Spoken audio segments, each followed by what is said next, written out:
Sprinkle. How are y'all doing? Welcome to the channel. I'm trying to get the camera angle good. Okay. Happy holidays. Happy Kwanzaa. Merry Christmas. Happy Hanukkah. All of the above. We are live. Welcome to the channel. Y'all hit the like button and say hello so I know that you're here. So we are. Hi. Okay, so I see a few people. Y'all hit the like button as y'all get in here. Sprinkle, sprinkle. You said perfect timing? Yes. Okay, I see a member in the house, Jessica Baxter. Member, welcome.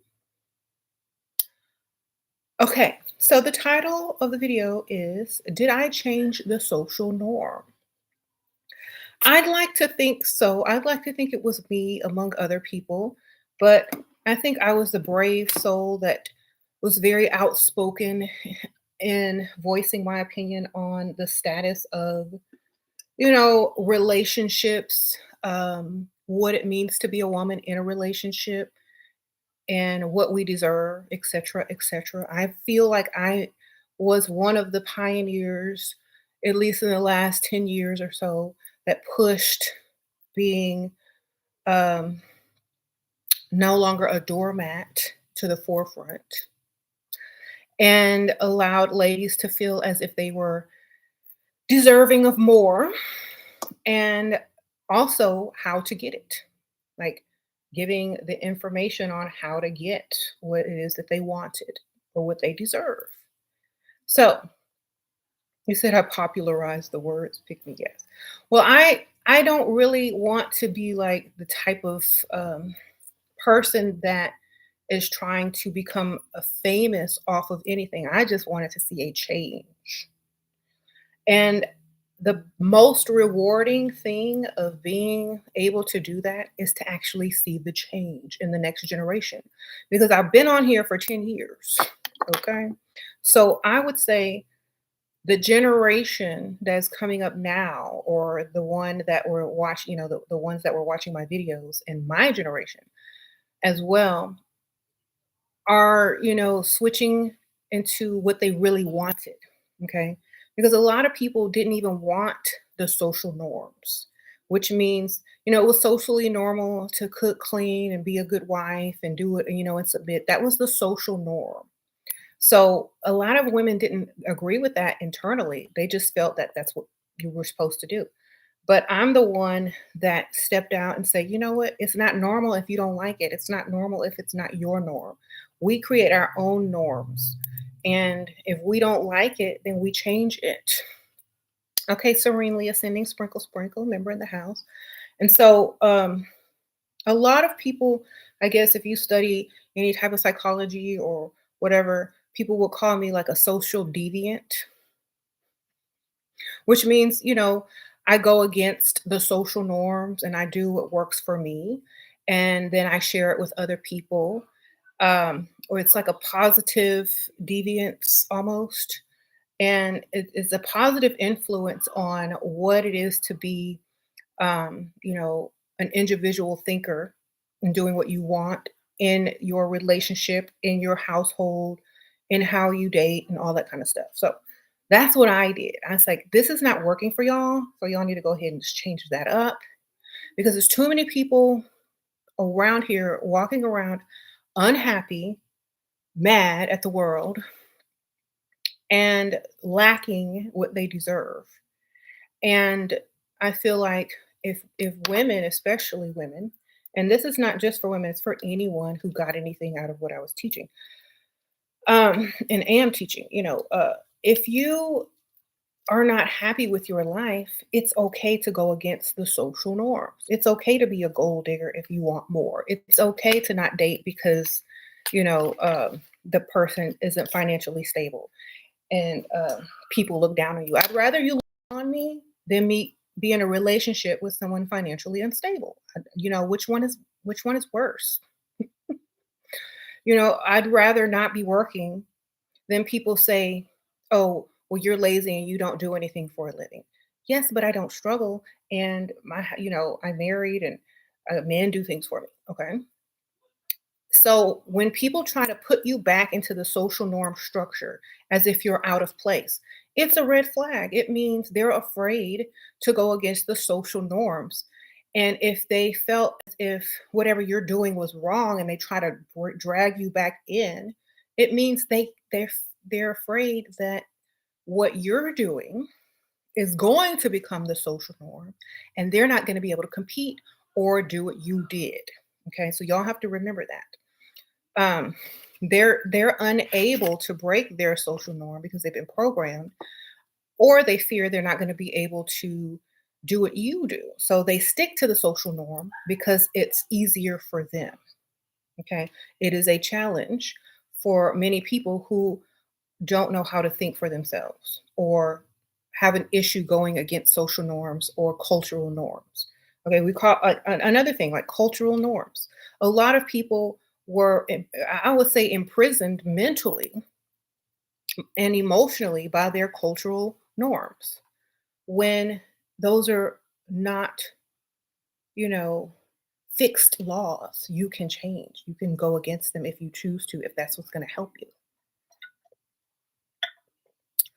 Um, And a lot of people fear being shunned from a group, shunned from their family, shunned from this, and shunned from that. But is your happiness worth it? Is what you're getting in return going to be worth it? That's what you have to measure because a lot of people won't ever reach their highest potential as far as what they deserve in life, thanks to cultural norms, which are created by patriarchal society. So, if you really just sit and think about it, there are so many cultural norms that are fixed into society and cultures that even if you wanted to go against social norms, then you have the cultural norms and then you run the chance of being disowned or shunned or whatever. But sometimes it is worth it. Okay. So that's what you're going to have to measure. And then a lot of times you may not get quote unquote disowned. You may just be the brave one that did it first. Okay. Uh-oh, Shabaka House, sprinkle, sprinkle. Thank you for the donation. I appreciate you. Y'all hit the like button, y'all, as y'all get in. Um, Now, and a lot of people stopped practicing the social norms, which were to lay down and be a doormat, to stick with this person because it's right, or because you did this and you did that. But at the same time, if you are a type of person that wants to do better in life, whatever the social norm is, look around at all those people that are norm or in the social norm. Are they doing what you want to be doing? Are they enjoying their life as you want to enjoy it? Or are they running in a circle? You know. So sometimes you have to look and see what these people are doing before you take advice from them. Okay. Um, it's called groupthink. And if you step out of line, they try to pull you back in with their pick Misha ways, or religion, or you're going to end up alone. Like, they try to put the fear factor in you. So if you have to put fear into a person in order to get them back in line, that's a red flag too. Okay. Because if you're doing well without following quote unquote these old social norms, then why do people bother you? Okay, you have to think about it. Why do other women get jealous of you? Why do you have a hard time with coworkers? Why is always someone talking bad about you even though you've leveled up? It's because you have broken the social norm, okay? In your group, in your circle, you have broken the social norm of what they feel is, normal, and you've exhaled past them, and they don't like it. Um, And then the guilt comes in. Like, if you have guilt for wanting more or for doing more, it's because of the social norm that makes you feel guilty for going against it. But if it makes your life better, then why should you feel bad? Uh-oh, Taisha, sprinkle, sprinkle, member in the house. One girl said that if she could do what I do, she would. Okay. La Peaches in the house, sprinkle, sprinkle. Thank you, girl. So yes, we have to stop going with what everyone else used to do and create a new social norm, which is what we have done. We now see the social norm as being we don't mess with you if you broke. You got to be financially stable. You have to add to us if want to date us. This is now the social norm, and it came from just a couple of people, me myself included, speaking out against what was then the social norm of being a doormat, being 50-50, building, all that pick Misha stuff, Barbara the Builder stuff. That used to be the social norm. Now this is.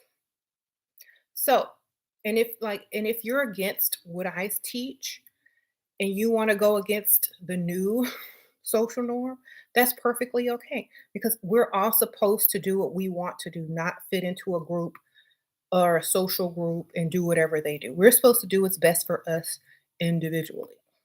Okay.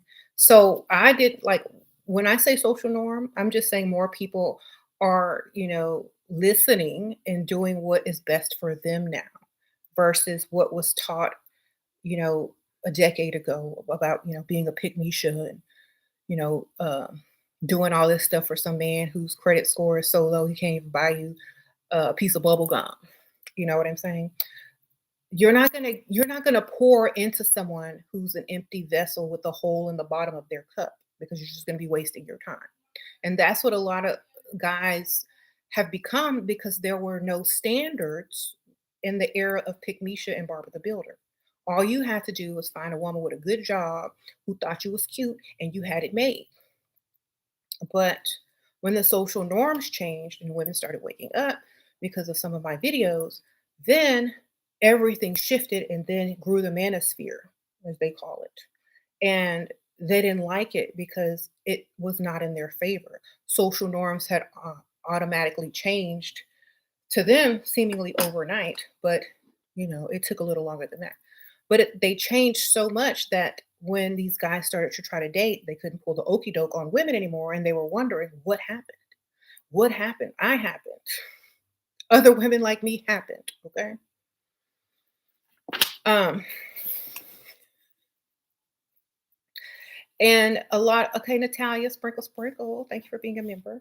A lot of the people, were upset because what they invested in their marriages, their relationships, their way of, dating was now shattered and they could no longer thrive in a dating, world where you had to have money, you got to be paid, you had to pay for stuff, you got to pay bills now. Before you just had to pay for the buffet. Now you got to pay bills. And people got upset. Okay. So, is there a middle ground? People are asking.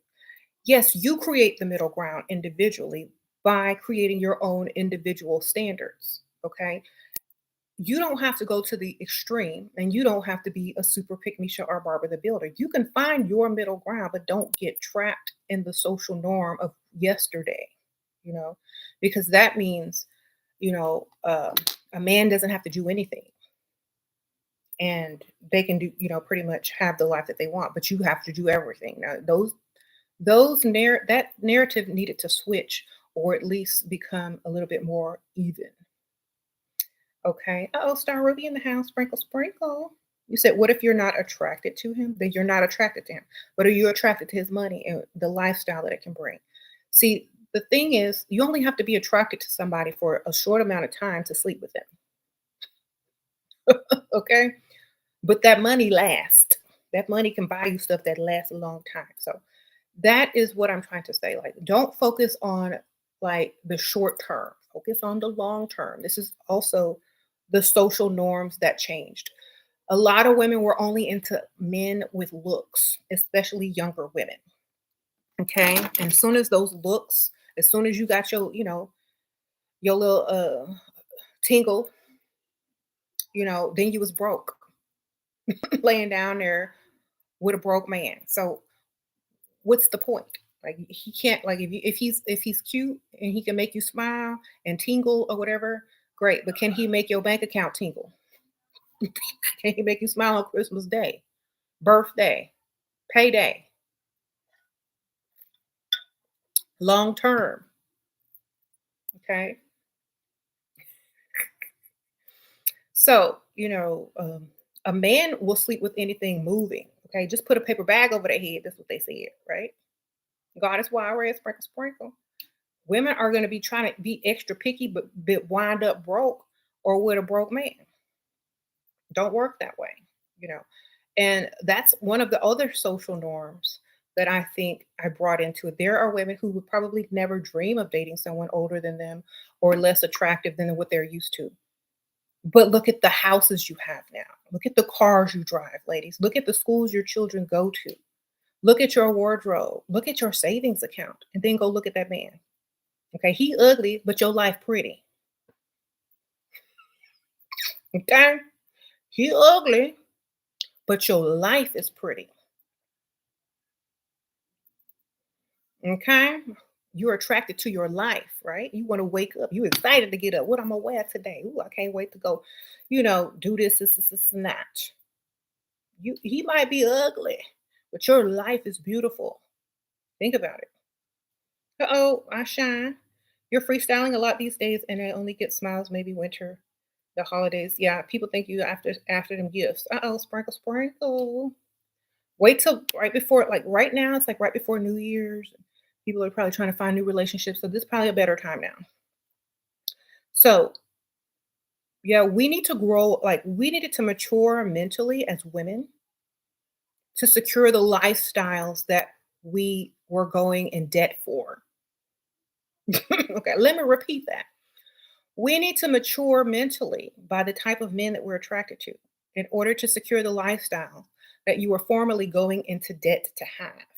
You can get them without going into debt if are mature mentally with the type of men you choose, whether they're, you know, a little bit overweight, a little bit older, less attractive, da, da, da. Okay, but you're the attractive one in the relationship. That is the feminine nature. You're supposed to be the best looking one. Okay. And then here comes the part about ugly kids. Okay. Do you know how many ugly kids are sitting here with beautiful bank accounts, beautiful homes, nice wardrobes, you know, and you know how many beautiful children there are at the bus stop sitting in the WIC center? I mean, I'm sorry, but there are a lot of ugly people in this world that money can make look good, period. Okay. And opportunity can make look good, and so on and so forth. That's all I'm saying. I don't care. I just want my baby to be cute. Great. That is what I called, you know, the social norm, poverty mind. It was the social norm. In the hood, it's the social norm. And so in certain cultures, poverty mind is the social or cultural norm. Just just ingrained into it. And so if you want to break all that, people call it generational curse. This is part of it. Okay. That's part of the generational curse. I want my baby to be pretty. I don't want no ugly baby. What if I'm not attracted? That's part of the social norms that keep you in generational curses. Okay. You said men don't look good with plastic surgery. OJ9 sprinkles for y'all. Hit the like button. I don't care if you don't like it. Y'all better pretend. Y'all better click like because it's the social norm. Okay.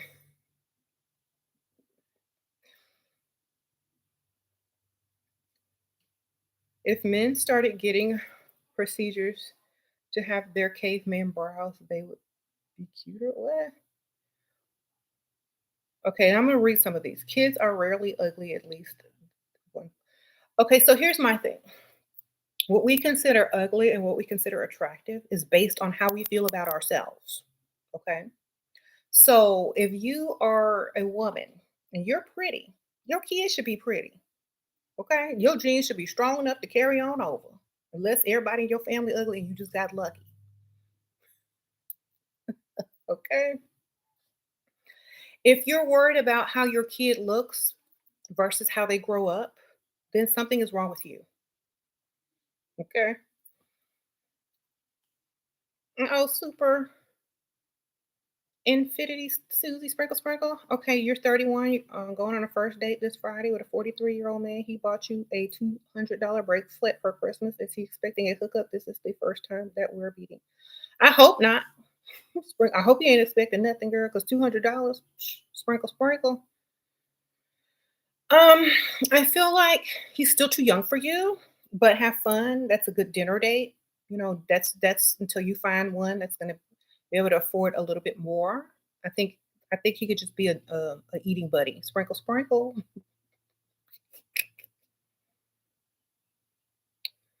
Um, someone says he's practiced. And the reason why I say that he could be a very good person. Now, when I talk about men and I dismiss them quickly, it's not that they're not a good person. It's just that they're not gonna be able to provide you with what you're looking for, especially if you're on this channel, okay? I think the most he could do is be, someone who can't pay them bills. If you want gifts and food, maybe he the one, but after that, he's gonna expect something. He doesn't think he's old enough yet to pay bills, and he's still at that age where he still thinks he's young, so you're gonna have issues with him paying bills. That's all. Okay. But if he's just for fun and going out to eat and a little $200 bracelet here and there, wonderful, have a good time. But it depends on, like, you're 31. Like, if you're not dating for marriage, you're dating for fun. He's a fun date. If you're dating for marriage, you need to go a little bit older with somebody who could do a little bit more. Okay. The social norm would be to date someone who, is around your age, who goes 50-50, has a good career, and da da da. That's the social norm, back in the day. Now, the social norm is, can he improve your life? Can he take you to the next level where you can't get yourself? Otherwise, what's the point? Okay. And like I said, you don't have to agree with this. You can go and you can build your own social norm and tweak whatever it is you need to tweak in order to be happy with your life. But in order for more women to break out of that pygmisha hood or that Barbara the Builder mode, it has to be okay to want more. Women have to just, feel like they deserve more. And if they can see other people getting it, other women getting it, then they too feel like they deserve it. So that's part of it. How much should an engagement ring? Why do people keep asking me this? It should cost however much you want it to cost as a woman. How much do you want your ring to cost, ladies? That's how much it should cost. Okay, because it's about you. Sprinkle, sprinkle. That's okay, and that's another question. People keep asking how much should an engagement ring cost? However much the woman want it to cost. If she's a woman like me, she's gonna tell you exactly the type of ring she want, text it to you, show you pictures. Okay. If she just waiting on you to surprise her with your bad taste as a man, don't know nothing about no ring, then she's stupid. Okay. Because in this world, if you closed mouths don't get fed. If you want something, find a link and send it to the man. Okay. There you go. How do you find purpose? Create it. Sprinkle, sprinkle. Create your purpose. That's how everybody found their purpose. They created it. Hmm. Uh-oh, Ellie, sprinkle, sprinkle. He got upset that I said you can't play with me, but also said he likes my femininity. Did I do something wrong? No.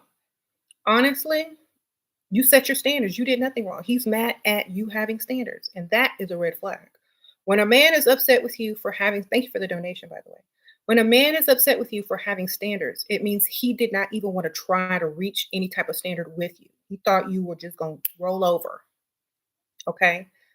So that's a red flag when someone gets mad at you for having standards. If you can't reach them, move out the way. Get on. You know. And a lot of men will respond to that. Well, you're going to end up alone. No, I'm going to end up with somebody else that can reach some standards. Okay. Move. Okay. This is the attitude that women need to have in order to stop wasting time with men who don't feel that woman deserves what she wants. Okay? Because a lot of men, they can't do what you want, and they'll sit up there and ridicule you for wanting and for having the standards that you have, but won't use that same energy to try to improve themselves in order to reach those standards. So they need to get up out the way. Okay? Because someone else has already reached your standards and could be just around the corner waiting for you. But if you're dealing with someone who's bargaining, no. And that should be the norm. Move out the way. If you can't improve my day, get out of my way. That's it.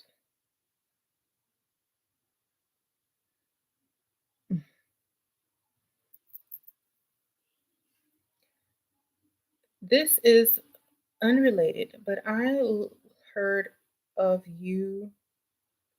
Da, da, da, da. Oh, well, thank you, Sprinkle Sprinkle. I helped you out of your slump, Jasmine. Well, I appreciate that. But I also feel like I think a lot of women just need permission to want what they want. And I appreciate that. Thank you, Sprinkle Sprinkle. The doors to success, Sprinkle Sprinkle. You're my elixirs. Thank you. Helps ground you and eliminate anxiety. So much clarity only a few days in. Thank you, Shira. Sprinkle, sprinkle. Thank you. The doors to success. I appreciate you. And y'all get my elixirs too. Sprinkle, sprinkle.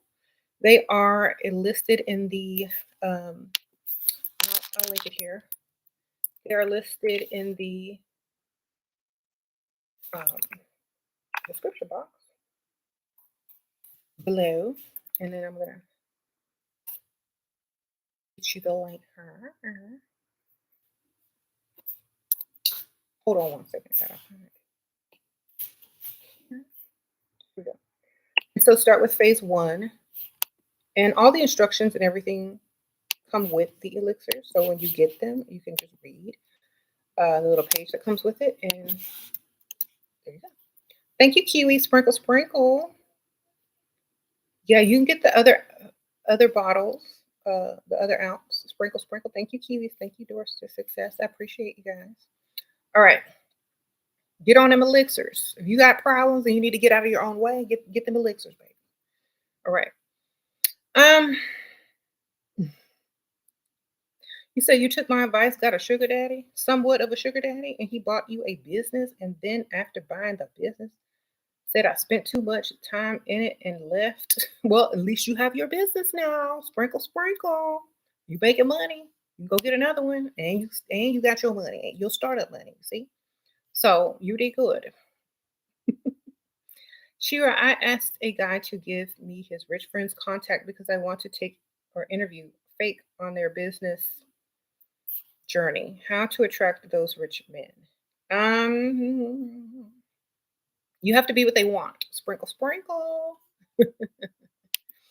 Do some research on them. Find out what they like, and you'll be closer to it. Okay. Um, what do you what you do a 20 will I do a predictions video? Yeah, I predict we gonna be looking good. Sprinkle, sprinkle. My predictions are gonna be obvious. Okay. Um, if he buys house, can't he just kick me out? If not if you're married. Yeah.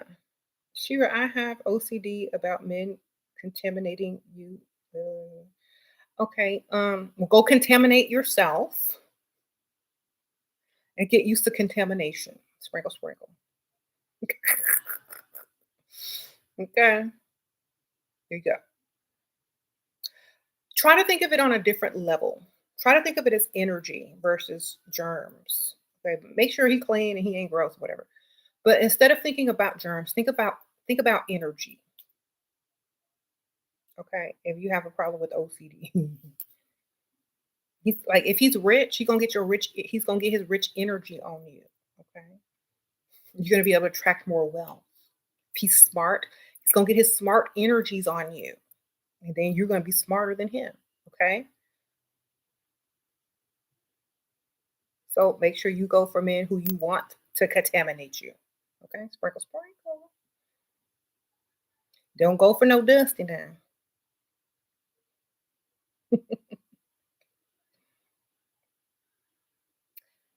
Um, why would a guy block me after texting him hi? I simply just want to be friends with him online. Girl, because you a pygmisha. Don't do that. Sprinkle, sprinkle.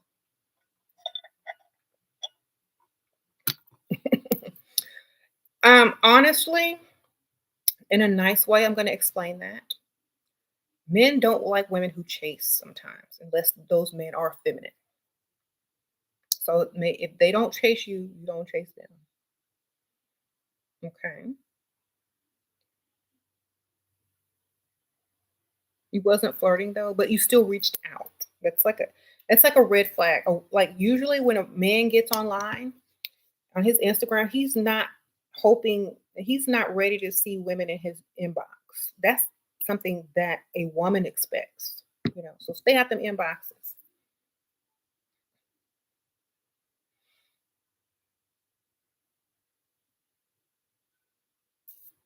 Sure, how does one deal with crunchy people who think that because they have certain diets will judge you for your decisions?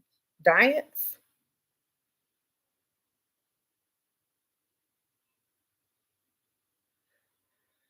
Um, well, their diet is the religion now. Because if they judge you according to your diet, they're using their diets as a religion. And also, some people don't like to mix energies with certain people that are on certain diets because they don't feel as if, because they do feel something about contamination, like, people were talking about. Like, if you drink milk and eat rare steak and then you trying to French kiss a vegetarian or a vegan, they may have an issue with that. You know what I'm saying? So I feel like it just depends on the person. Okay.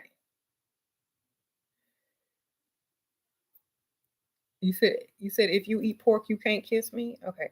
Yes. And a lot of people who are vegan or vegetarian versus meat eaters and milk drinkers, they have a different smell to them. You know what I'm saying? So it could also be something like that. So just understand that now that there's these, differences in diets now that are social norms, people are going to react different to what, diets you're on. Okay. So just keep that in mind. You think his wife found out about you after he sent 300 to get your dad Christmas present? Well, men are not very smart when it comes to cheating, so that's not something new. All right. You say you met a guy, he's smart and nice, but he asked you to pay for my drinks. Later, he bought me a drink, Nicole. Okay. He's not very smart then. Sprinkle, sprinkle. Because after he asked me to pay for the drink, I would have gotten up and walked away. Um, because he didn't deserve my company. What if their judgmental nature repulses you, Shira? Um, you have to flip the switch on a lot of people sometimes. Like if they're very judgmental towards you, then you think of clever ways to make money off of it. Okay. Like, well, why don't you take me grocery shopping at Whole Foods then and help me pick out a better diet? Why don't you pay for me some vegan cooking classes? Why don't you get something out of it? That's what I would do. I'm like, what can I get out of this? Because if you're going to judge me, that means you're willing to help correct me, which means you're going to be spending some money. So how are we going to put this in my favor? This is how we need to start thinking, ladies. Don't get offended, get paid. Okay? Whenever someone offends you, instead of getting mad, sit there and think about how would I get paid instead? How can I get paid with this instead? Okay? Even if you don't care about that cooking lesson or those groceries, you know, whatever, just go get it so he can shut up. And when a man invests in you, especially when they invest time and money, they're more attracted to you. Okay.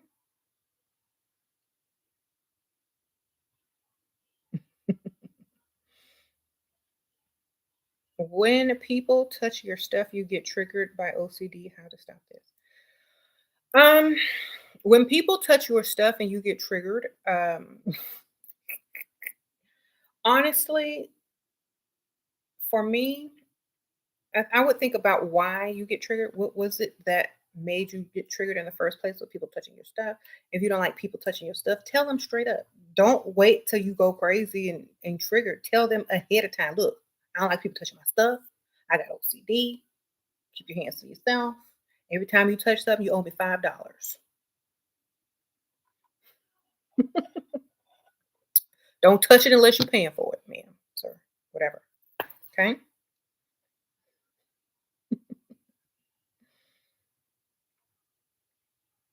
All right.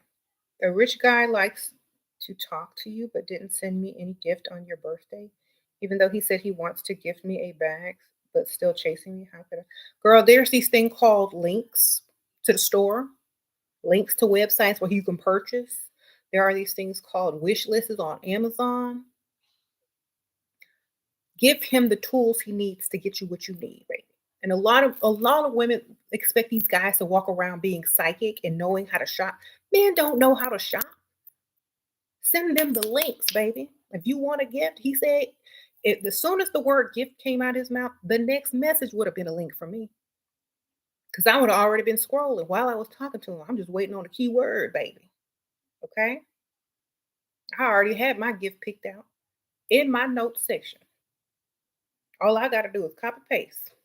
Talk about gift. Here you go. Psh, this is what I want right here. There's no excuse. They have the link.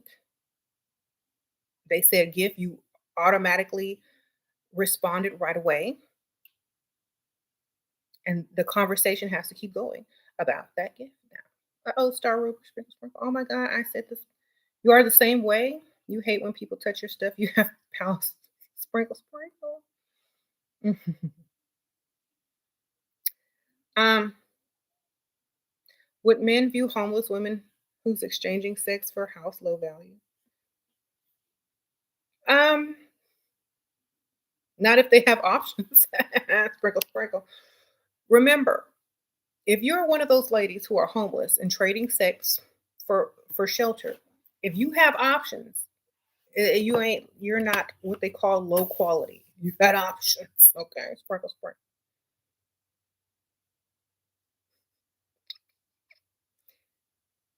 I'd be expecting more than shelter though. Like, how much is it worth to you?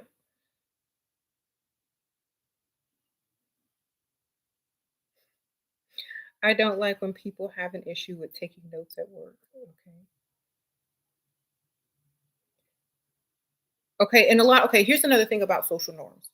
A lot of women are afraid to say whatever it is that their standards are because they feel like, oh, they're gonna think I'm a gold digger, or they're gonna reject me, or they're gonna think I'm this, I'm that. It's gonna save both of you guys time because a man knows exactly what he wants, and so does a woman. A man knows he wants to try to get you for free, and he also know he gotta pay. Now, whichever one you pick is the one you gonna get. Oh, nifty, super nifty, su- super nifty Susie. Okay, I think I said your name wrong the first time. Your parents kicked you out of the house in anger, and I ended up getting sexually assaulted. They're trying to contact me, but I feel uneasy and sad. Sprinkle, sprinkle. Um, honestly, I'm sorry that happened to you, and thank you for the donation, by the way. But honestly, I feel like um, that I don't know what you did to get kicked out the house. I have no idea because you didn't give me no details. But you know, nothing is the fault of your parents except them kicking you out of the house. And also when you live with somebody and you ain't paying no bills, you do have to follow their rules. That's number one. I think a lot of young people forget. If you don't pay no bills and you live in rent free in someone's house and they set rules for you and you don't follow them, you need to have enough money or you need to get someone who can shelter you because people, they think about certain things and they're like life's unfair, da, da, da. But when you get into the real world, you have your own house, you make the rules. That's number one. Okay. If you don't have enough money, then you better act right. That's all I can tell you. That should give you enough motivation to go get your own money, level up and get you a man with money or something. But I'm sorry that that happened to you. But a lot of women probably can relate to you, and this is why a lot of women go for money straight away because they don't want to have to deal with certain things in their lives. So that's why I say get the money first because money can answer a lot of problems. Hmm. Um,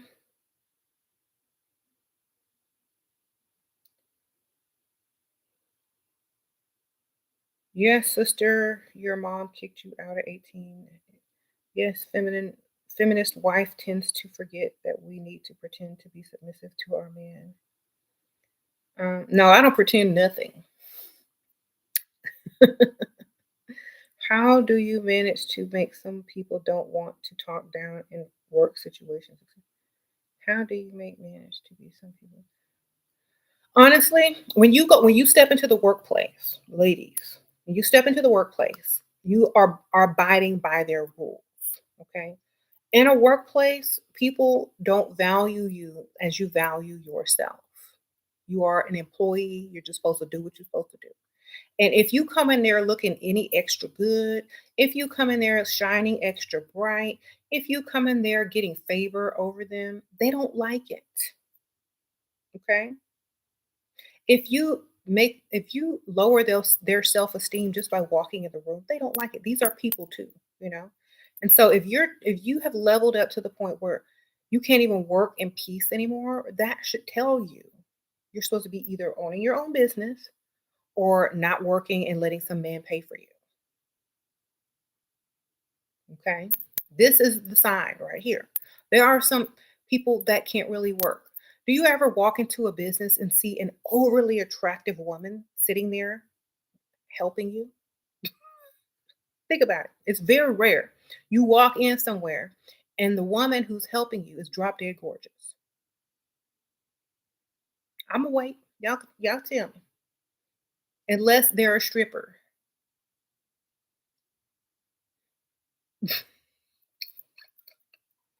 Because they're not supposed to be working.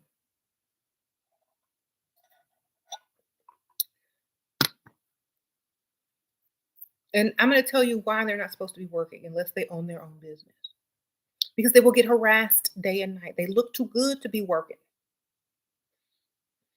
Okay.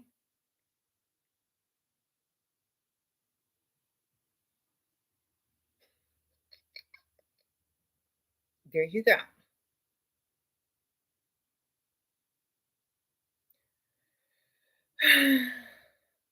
And I know this is common sense, but I know a lot of people don't put one and two together. The only places that you will see these women working are places where they earn a lot of money. And beauty is part of how they get their money. Okay.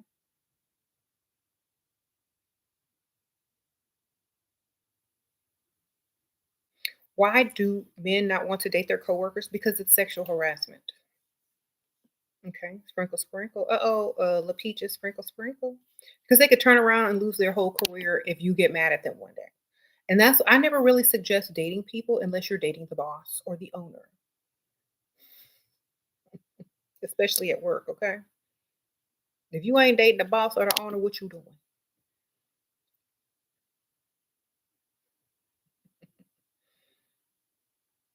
Okay.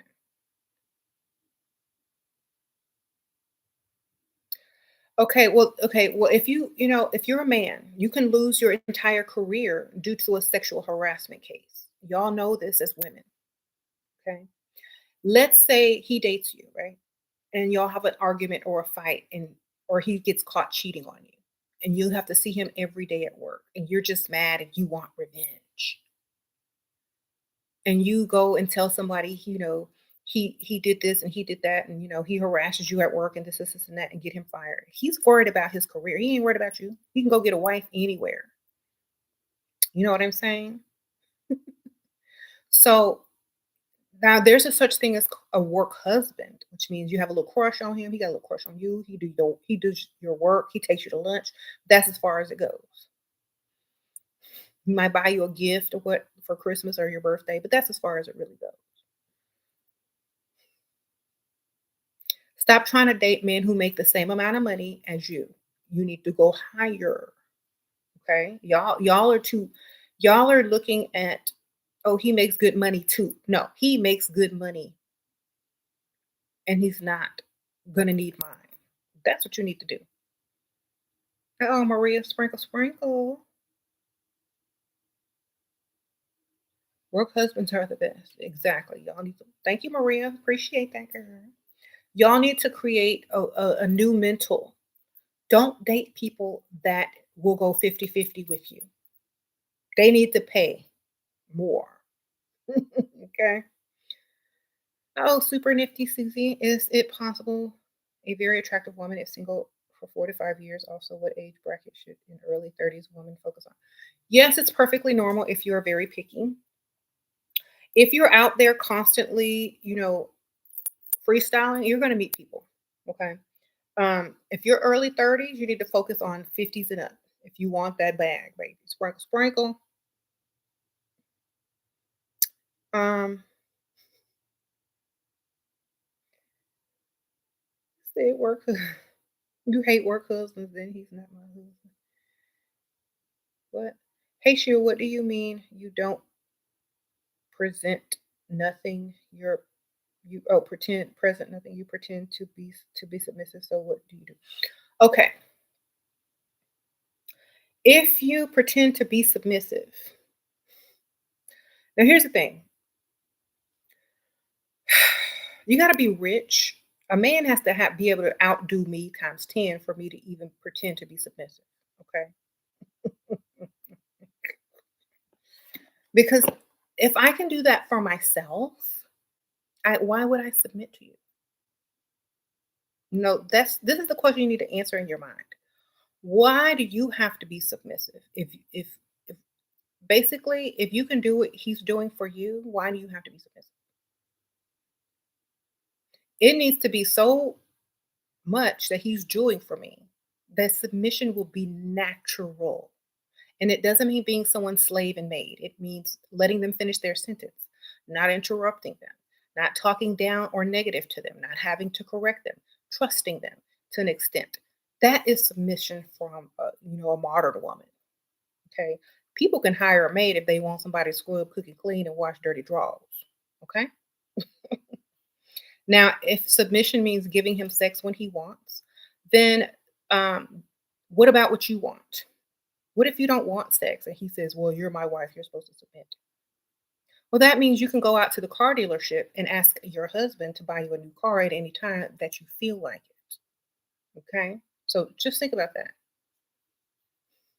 Oh, Naya, sprinkle, sprinkle. New sugar daddy. You're 19, he's 52, says this girl is his friend and there has been no intimacy between them and that she told him wasn't looking for a relationship, so it don't go any further. Should I be concerned? No, baby, you 19, baby. Sprinkle, sprinkle. He's 52, you're 19. You're not supposed to be jealous of no sugar daddy. He's supposed to be jealous of you. Would it look like you being jealous or upset about some chick and you're 19? He may be doing that to keep you on your little toes. Girl, where's your other one? You're supposed to have two, three, four at 19. Sprinkle, sprinkle. Thank you for the money. Girl, you don't worry about him. He 52. Where your other one?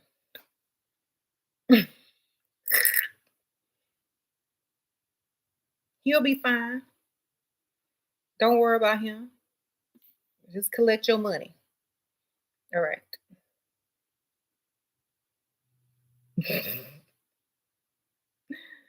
Ah. Yes, we don't submit to men unless they can run circles around us, and it's a natural submission that has nothing to do with sex or being someone's maid. Okay.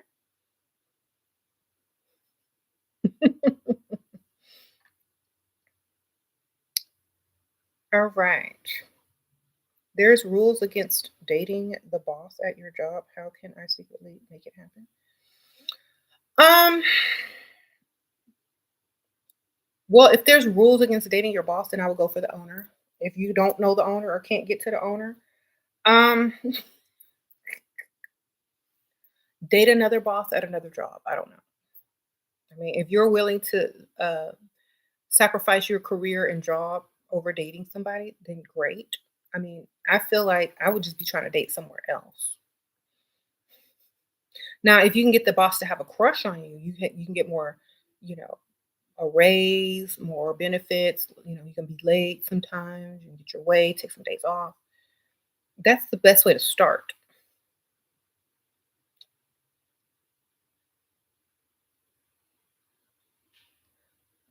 Where are y'all finding these sugar daddies? Y'all tell her where y'all find them, baby. Sprinkle, sprinkle. So the social norms have changed so much within the last 10 years due to some of my videos that I feel a lot of people may blame videos like mine for women becoming this and women becoming that, or unattainable, or having too high of standards. You know, I've heard a lot of men say even the ugly women are now extra confident, or, well, good. Okay, that means even to get an ugly woman, you got to step your game up as a man. You're welcome, ladies. You're welcome, men. Yes, you got to, even to get an ugly one now, you got to do better. You can't even use nobody no more. So, even the ugly ones ain't more. Yes, even the ugly ones know their value now. Okay, so treat them right. So, ladies, if you're walking around here feeling less attractive, unattractive, whatever state of level up you're at, remember there's men out here mad at ugly women now because they can't even get none from an ugly woman. That should tell you the value of women is rising within themselves, not to a man, because we already know we the highest value, but as far as between a man and a woman. But the value in you is now being seen by yourselves. Okay. If an ugly woman can tell somebody, no, I don't need you, you broke, get out my way, dusty, we know we got somewhere now, ladies. Okay. If a dusty can't even get none from an ugly chick, he got to level up. He got to do better. Okay.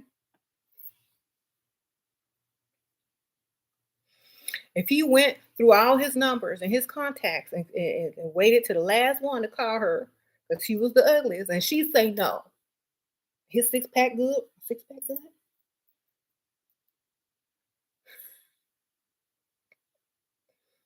you know, got my waves, I wear my do rag every night, I brush my teeth, I got deodorant on. If none of that's working, it means he has to level up. You're all Percy sprinkle sprinkle. Hi, Shira. You met a girl who says she wants to travel every 3 months. My wallet went out. Is that realistic? If she can do it every 3 months, it's realistic for her. So if you're going to join her life in some form or fashion, it's going to have to be realistic to you. Because there's women out here that's traveling every 3 months. It's like, you know what? I do what I want. If you can't do it, step aside, sir.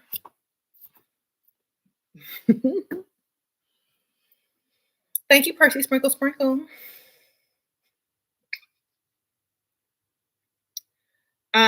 So I'm really happy to see a lot of the ladies' self-esteem rise from what it used to be. I see a lot of questions that are, better now. I would say a couple of years ago, there were so many questions from women with very low self-esteem, and I see that a lot of that has changed. Women don't ask those questions no more, or very rarely, because they've learned to love themselves and to value themselves. Oh, Manosphere says only top 10% men are rich, so women will have to share the 10%. Okay, thank you, lavish, sprinkle, sprinkle. Well, who cares? They sharing women anyway. They sharing baby daddies, baby. They've been sharing. And plus, wealth, 10% are wealthy, rich, but what about the other like 50, 60, 40%, 30% who have their own businesses and don't have to check their bank account before they pump gas? There's a lot of those because the neighborhoods I live, I have a lot of neighborhoods around me where these men don't check their bank accounts every time they pump gas. Okay. And 10% of what? How many billion? 10% of how many billion? That's a large number. Not out of 100, but billions. Okay. So that's like a lot. And a lot of those men, you know, they may get divorced. They may have more than one, or they may be single. Okay. So it is 10% of 7 billion. That's a lot. So I really wouldn't worry. I mean, if you can't count that high, then it doesn't matter. You got a lot to pick from. Okay. Um, they live to say 10%. Okay, 10% out of 7 billion. Y'all go calculate that. Oh, super nifty Susie. Thank you, Shira, for giving us the game. Now men can't even get the woman that they don't want. Exactly. Sprinkle, sprinkle. Thank you, girl. Sprinkle, sprinkle. Exactly. He start high on the list and get told no, no, no, no, no. Like a Destiny's Child song. He can't even get an ugly one. That means men have no choice now but to do better. Now, if we could get like now, attention LGBTQ plus, if y'all start denying these dudes when they turn gay because they can't get no woman, then everybody be straight. Okay, not straight, but straight, which means their money will be straight. You know,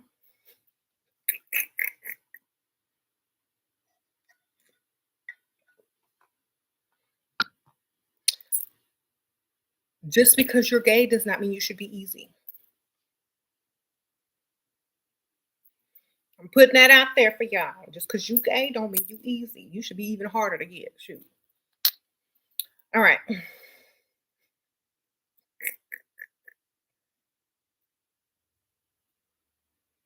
If is being a homebody boring to a provider man? If you shop a lot to go places to wear nice clothes, to travel, it's going to be easier on his pockets if you stay home or if you are a homebody. So, if in order to make him appreciative of you being a homebody, don't be a homebody for the first couple of months in the relationship. Be gone, be shopping, try to travel. And then when he says, "Why don't we just stay at home? Just stay at home," then you become your homebody. But if you feel like he's not going to appreciate being a homebody, then run yourself ragged, run him ragged, run his wallet ragged. Then he'll appreciate you being a homebody. Sprinkle, sprinkle.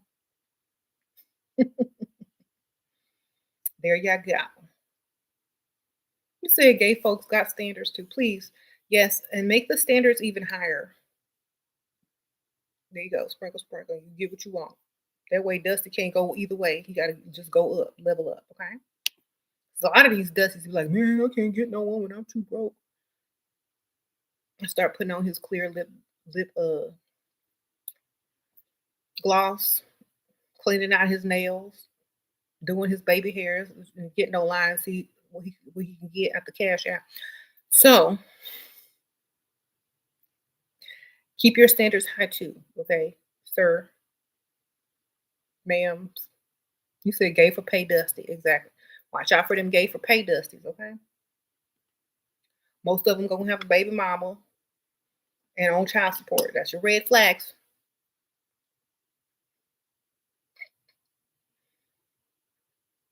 All right.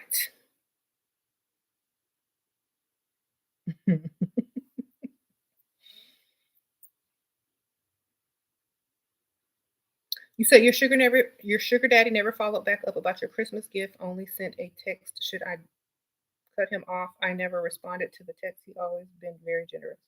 Girl, he with his family right now, girl. He can't get away. And plus, he might not want you to think it's anything super serious, or he might get you something after the holidays. That's usually when sugar babies and mistresses get their gifts after the holiday or way before. So, you ain't the main squeeze. Maybe so you got to make sure that you understand this. Like sugar daddy is not boyfriend unless you are in a committed relationship and he has told you that he is.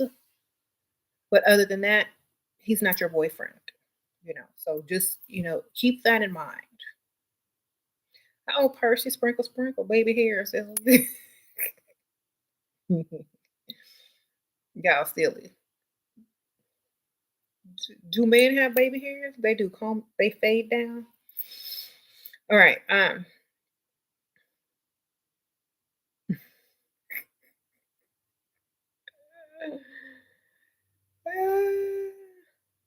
don't know. Okay.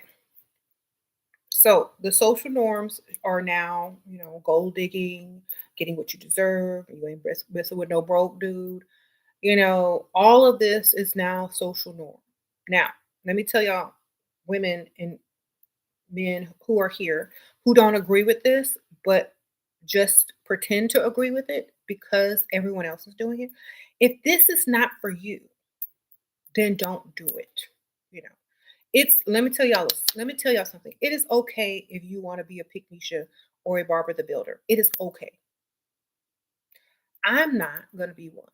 But I feel that if it's in your heart and in your soul and like in your DNA to do this, and this does not feel right to you, this does not feel right, even though everyone's talking about it and quoting stuff and da, da, da.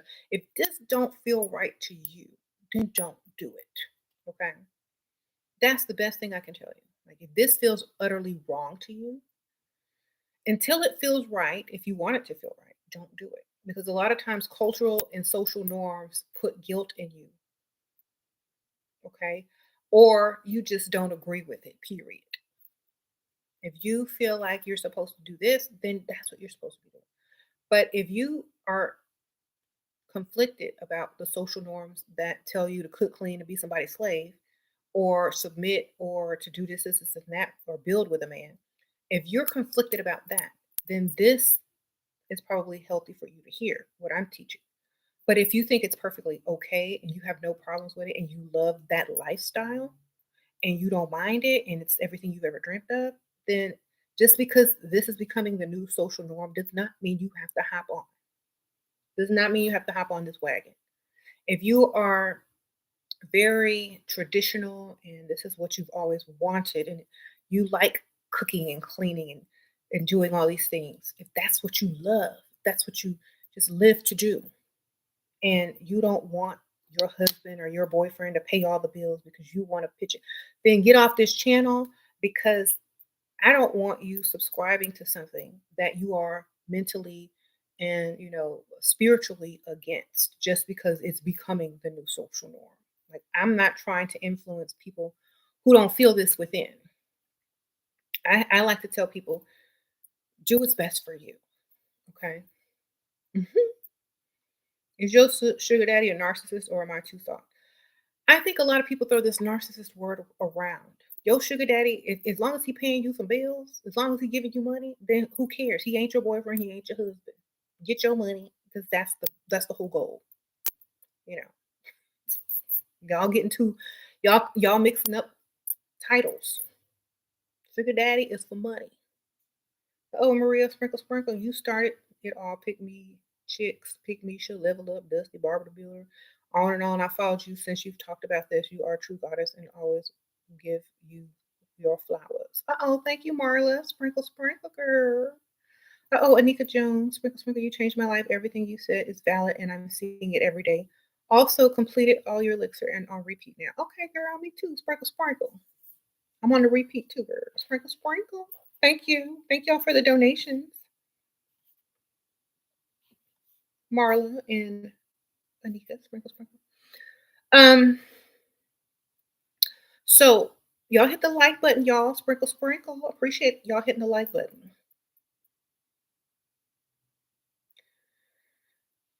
He said this was the norm for years. Don't see why we shouldn't go back to it.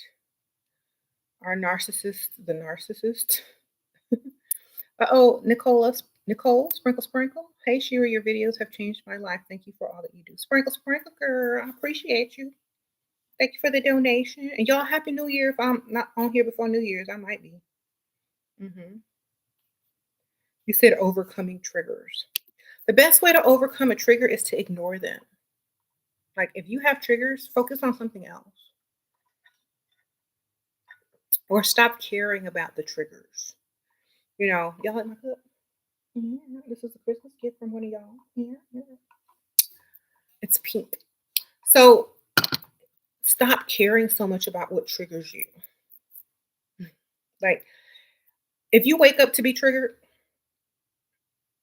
if you look for triggers, if you paying too close of attention to something to be triggered, then stop doing that. Find another focus. Um, there you go.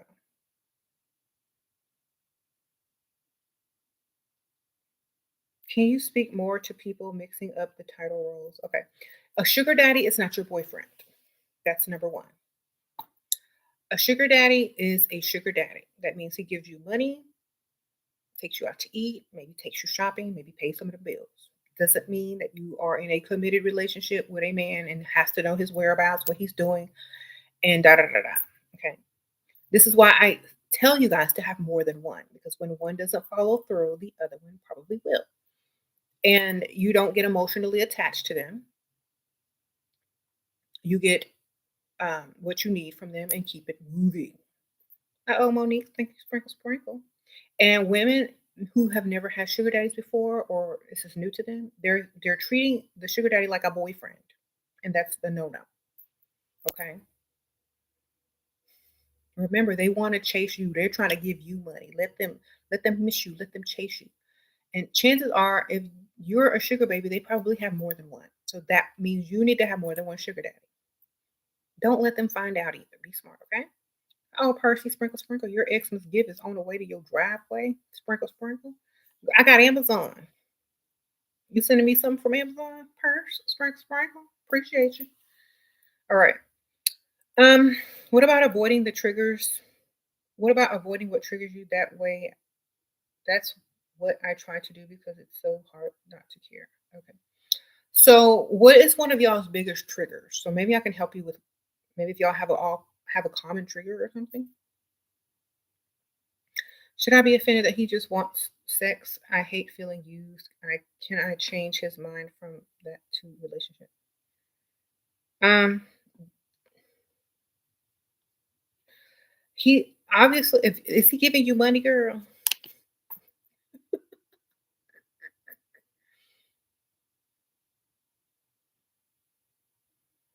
Being told no is your trigger. Your trigger is my guy spending money. What? Okay, so to the girl who's asking about what he always wants sex and stuff like that. Okay. Then always want money. Okay. Whenever he's asking for sex, they'd ask for like even more money. Like, you know what? I need a new purse or I need this done to my car. Like whenever he brings up sex, bring up money in a lot, not just a little bit. Then he's gonna be, well, what about our relationship? Then that's when you can turn it. Okay. Trigger his aggression, harsh demeanor. Okay. Liars. Okay. So men are always gonna lie. Men are always going to have whatever demeanor or aggression or harsh demeanors if they're spending more money and you ain't giving them what they want, they're always going to have this. It's how you react to it that gives you the power. Okay. So if he's lying to you, if he's being rude or something like that and you ignore it and you're like, okay, well, my bills are due tomorrow, so I'll see you then. you know and you're unbothered, it doesn't work, he'll stop doing it. Okay. If he's mad and upset and complaining and you don't hear him and you're just like, "Oh, are you constipated? Do you need a Metamucil? You need a glass of Metamucil? Or, do you need some Pepto?" Are you feeling okay? If you just, if especially if you old, y'all, if you start asking if he's feeling okay, how's his blood pressure, does he need a Metamucil or Pepto Bismol, he's gonna stop because all he's doing is showing you that he's cranky and he's old and he's obviously got irritable bowel syndrome or something. So he might need, you know, a laxative. So stop being triggered and be a be have an inner comedian, you know. Well, all you just want is my money. Oh baby, no, are you feeling okay? Oh, sit down before your blood pressure gets high. Is your stomach okay? I mean, you did eat a little bit too much dairy at dinner. Would you like a Pepto Bismol? Girl, blame it on the health. Don't take it personally. Act like something's wrong with them. Okay? Don't get triggered, get funny. Oh, you must have, sit down. Start feeling on the head. Are you feeling okay? Let me get you some water. All right. Is your arthritis bothering you? um, sure. What do you do when guys try to force you to answer questions? Ask them very uncomfortable questions in return.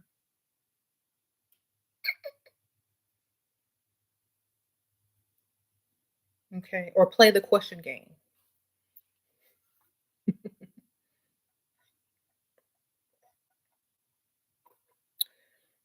Like, oh, is this 20 questions? Then say, do my answers have to be honest or witty? What are we looking for here? I'm very sarcastic. So if you're forcing me to answer questions, we're gonna play a game. And you're gonna get the answer that I want to give you. They don't mean it have to be true.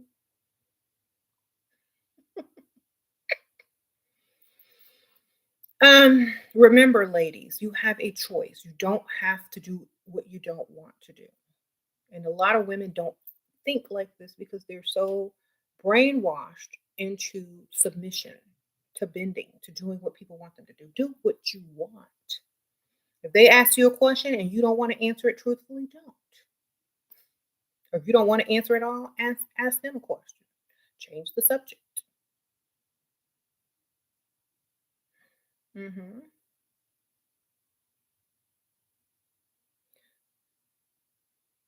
That's a bit much before the first time. What did you all hit the like button? Yeah, y'all hit that like button. Sprinkle, sprinkle. Get them likes up.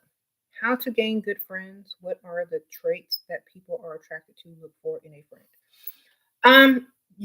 I think a good friend would probably be totally opposite of you, and they would not be in any type of competition with you, and they would not really have a way to benefit from you, or you would have a way to benefit from them. It would just strictly be, friendship or something that you have in common or like a common ground. So I think what you're speaking about is more of, associates, people you associate with, people you go out with, people you hang out with. Those are what I call associates or peers. Like with friends, I feel like, they're there through thick and thin. Oh, Sarah, sprinkle, sprinkle. She done sent me some cash out, $50. Thank you, girl. I appreciate that. So yes, you said so. You make lesbian butch friends. Here's my thing. I don't know how old you are, or B. I don't know how old you are. But if you feel like you need friends, what are your main goals in life? Like, what are you really focused on right now? Do they require friends? Like, what are you focusing on right now? Are you trying to get a man? Are you trying to get a sugar daddy? Or is your friend going to be in the way of getting to what you're trying to do right now? Are you going to have time for a friend? Is your friend going to be jealous of what you're doing and what the bag you're trying to get? Like, you think about this really hard before you embark upon a quest for friendship. Get yourself together first. Stop worrying about a friend, baby. Are you good? Do you have everything you want in life? Worry about friends later, okay? Because they'll you always have an opportunity to have friends, but you will never have an opportunity to get the life you want in a short amount of time and get your lifestyle together. Then go have friends. You know what I'm saying? Get your friends after you get your lifestyle, because then they won't be jealous or trying to outdo you and da da da da da. Unless it's a healthy competition, and so like let's go shopping and see who can find the best deal. Okay, focus on what you got to do now. If you already have everything you want, and um, you're ready for your friendship, then they will find you because y'all are going to be in the same circles doing the same stuff. And one day you'll just find someone, maybe casually start a conversation and just start clicking. You never know. But worry about yourself first. Stop looking for friends and start looking for your lifestyle first. Okay. All right. Do you have a TikTok? Nope. Do you make? Did I watch Make It Marvel? Nope. I haven't watched the documentary yet. I'm waiting for the right time when I feel like I want to watch it. I haven't just been trying to watch it.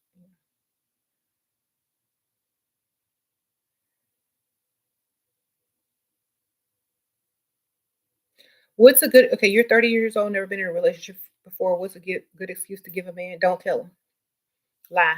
Tell him you have been in a relationship. Sprinkle. All right. There you go. Because otherwise, they're gonna think you was in jail, in prison, locked up in a mental ward. You just lie. Make it up, baby. Okay. All right. You said I should make a TikTok. A lot of people are supposed to be on there. I had a TikTok, but I deleted it because like it was a lot of it was too silly for me. But TikTok was fun while I had it. But if people are supposed to be on there, great, whatever. Sprinkle, sprinkle. Just comment my channel name if you see it, so they can come to the YouTube.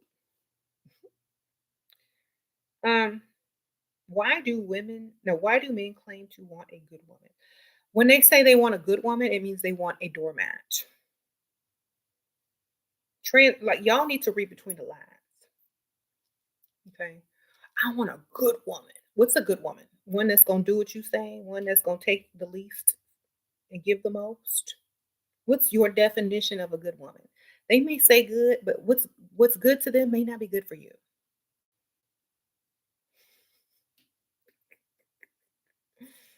So when I hear a man say, "I want a good woman," I'm like, "You want a stupid woman." You know what a good woman is? A woman that has high standards. That's a good woman. Because for any man to get her, they have to reach some standards. So if you're a man, the higher your woman's standards are, the harder it is for a man to get to her. That's why all men should want a woman with high standards, because it's harder for another man to get to her when her standards are high.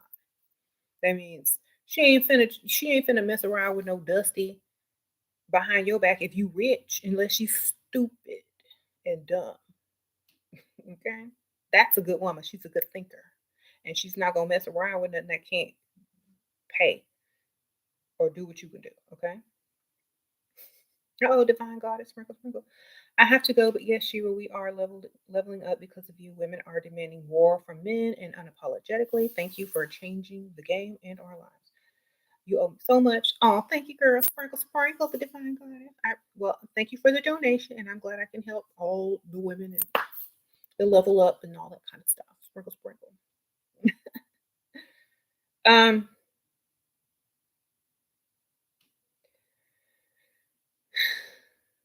you said good means average. Oh my goodness. How do I understand so much about men? Because I dated them.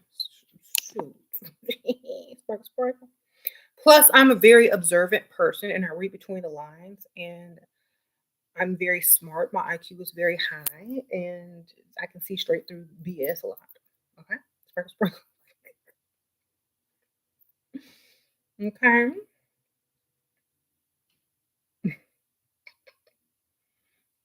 How do you understand? Yeah, I know, baby. Believe me. I've been around for see, many decades. Why are they attracted? Why are they attracted when you dress nice, but then they say they want to see you in sweatpants? They want to see what you look like natural, just in case they can't stand looking at you at home. Like if you that, you might look nice with all your makeup and hair and nice clothes on, but when you take it off, what you looking like? If they can bear it, then great. If they can't bear it, they on their way. So a lot of women, when they level up, maybe they don't look like the same person. So that's why I say you should find a like don't go too much. Like don't get too ratchet out there. Don't get too fake. You can be fake a little bit, but don't get super fake to where you can't take your stuff off and be recognized. Okay. Oh, one Zoe Sprinkle Sprinkle dealing with a toxic sugar daddy boyfriend. He always wants to argue and withdraw money and then come back. It has become a cycle and not securing my bills. Okay, Sprinkle Sprinkle. This is when you need to be on automatic deposit and you need to get your bills paid 6 months in advance if you take him back.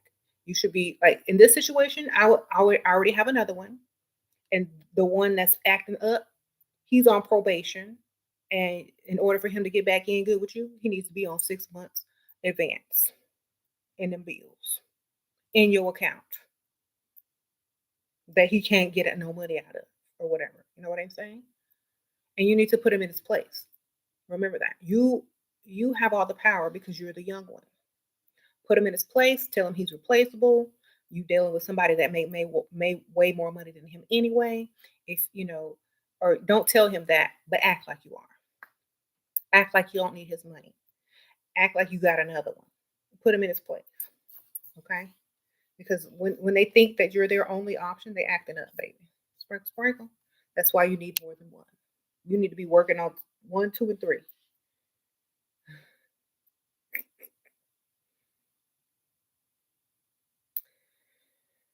Okay. Ashira can smell BS a mile away. Okay. Will playing the part as a feminine woman in the relationship courting make your emotions out of whack? Shouldn't you avoid the halo Beyonce feeling towards men? You need to be very smart and strategic in your actions when it comes to being feminine. Um, okay. You can say what you need to say. You can say it in a feminine voice, but you need to mean what you say. Okay. You've been doing posting, going out and eat, and he watched my IG. Okay. You're 25. How to deal with pressure of getting married? Um, Date only men who are marriage material, and eventually one of them is going to be the one. Okay. Stop. Don't date men who aren't marriage material. Don't waste your time anymore. Okay. Don't feel any pressure. Just know that it's time to be serious about the type of men you're dating. It's easier to get married to somebody older with money than it is to find someone your own age, okay, or close to it. So if you feel pressure, then and you like the easy route, go for older. Should be very easy. Okay. How to feel less lonely and bored when dating? Date several. Sprinkle, sprinkle. Have friends. You actually found my ring in his luggage, but he's so toxic I can't. Take the ring anyway, baby, because it's worth money. Then say no and change your mind if you can't. Say yes and then say no, but keep that ring. All right, girl. When he busts out with that ring, you better say yes and then change your mind once you got the value. Go get it appraised. Get the ring, girl. Get the ring. You earned it. Okay.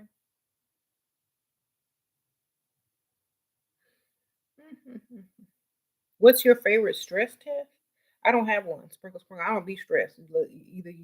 Either I care or I don't. Then if I care too much, then I stop. Could you give an example, please, regarding the feminine feelings? Um, I think it should all be strategic. Okay. Don't fall for the okie doke. Don't fall into it. Just be strategic about what you're doing. It's an act. Because if you because of you, I became the first millionaire. Uh-oh, Ronette, sprinkle, sprinkle in your family. All right, girl. Sprinkle, sprinkle. Stress no test on me. Okay, good for you. Thank you, girl. Sprinkle, sprinkle. Do you think a man that makes 200K makes enough to pay my bills and spoil you? It depends on how much your bills are and what his expenses are. So if he has a lot of expenses, maybe not. But if he doesn't, if he lives under his, you know, whatever he makes and he has enough for you and him, then yeah, he's good.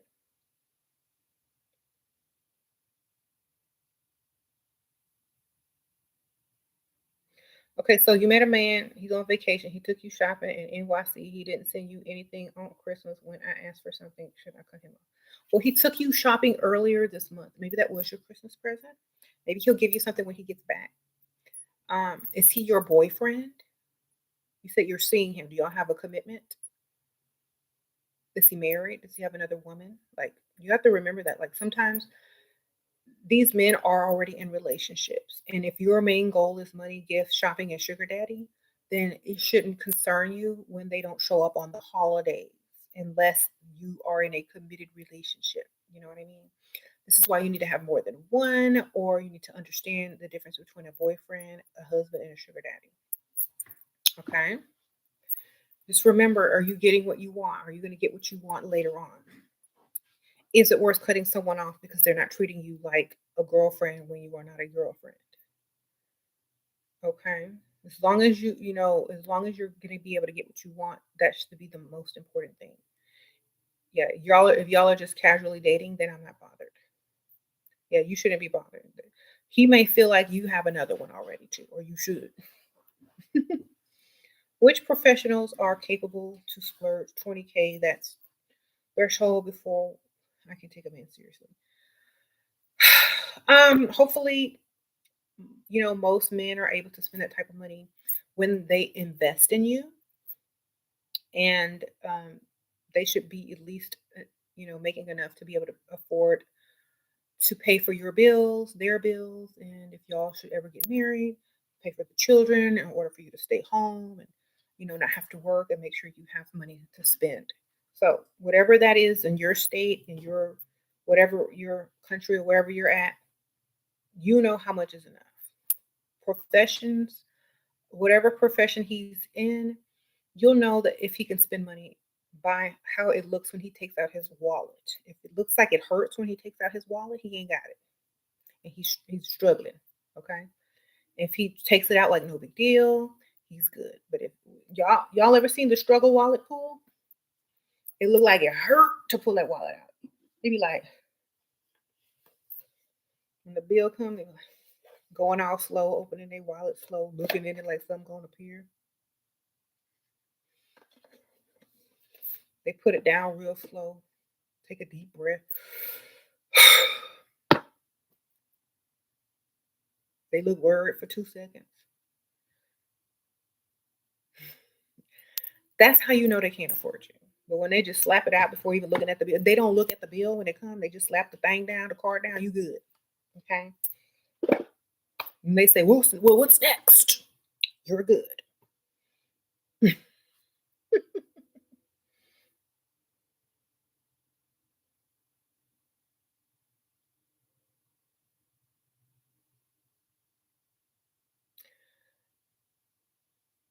You accidentally got a baby by your sugar daddy, and now I want him to turn him into your husband.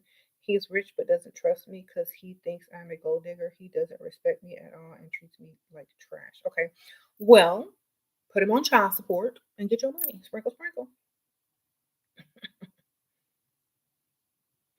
Honestly, I is he already on child support? Because I would definitely put him on child support. Put him on child support, girl. You good? You know it's gonna hurt even worse when he's on child support and you're dating another man with more money. Okay, then he gonna want to marry you. Sprinkle, sprinkle. There you go. Y'all have to think better. Y'all have to think higher of yourselves, you know. If you got him, you got his baby, you got his child support, that means you can get his money and another man's money. What you doing? He don't want to marry you, he told you. Get his and another one's.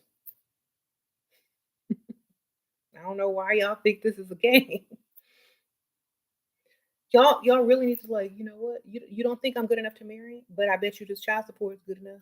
You go pay me every month. I'll see, pay me every month, and I'm gonna go date someone else, possibly with more money. That's when he's gonna be all, you know what? Maybe we should get married.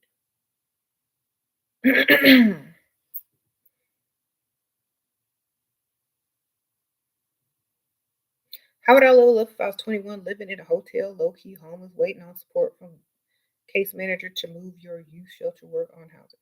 First of all, if I was 21, I would have a sugar daddy that could buy me an apartment. Okay, I'd be dating 55 and up, baby.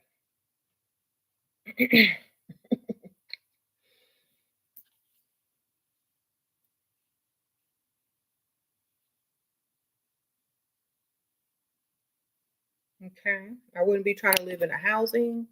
I'd be trying to level up all the way. Like if you're 21, you can go get a 55-year-old right now and go put down payment on you a nice car and an apartment. Okay, use your youth to your advantage. Okay, you 21, girl. You. I don't know. Like I don't know what you look like, but if you look 21 and you have youth on your side, go use that youth to get what you need in this world. Okay, that's what it's for. Okay.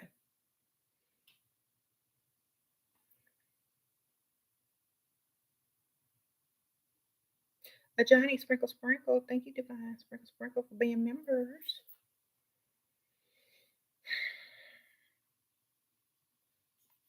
Okay.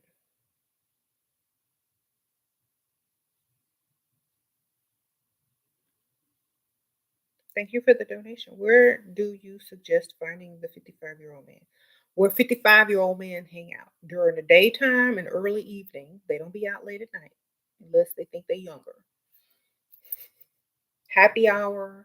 Go to places to eat next to nice office buildings during lunch or happy hour. Okay. Um, if you find an owner, you go find a restaurant near a law firm. Go eat there. That's where they're gonna be at lunch at. You know, or a medical area, or business center area. Go over there, baby. Lending companies, title companies. Y'all go sit and eat lunch over there. Okay. Sit high end men shops.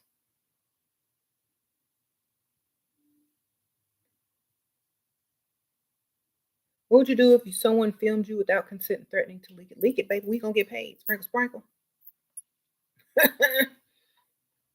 Either I'm gonna get paid or we gonna get paid because you can sue nowadays. Either we gonna get paid or I'm gonna get paid. Somebody getting paid. You need to act unbothered. If you act unbothered, they have no power over you. Okay.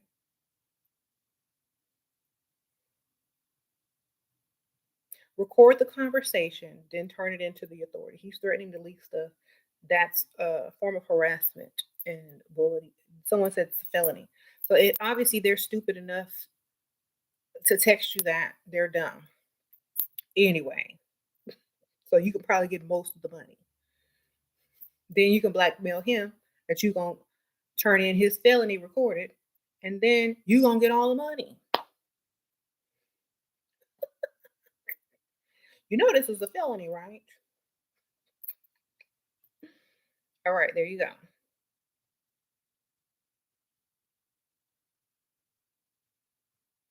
Isn't it potentially dangerous to advise a 20-year-old to pursue a 55-year-old male stranger for his money? No, because I did it.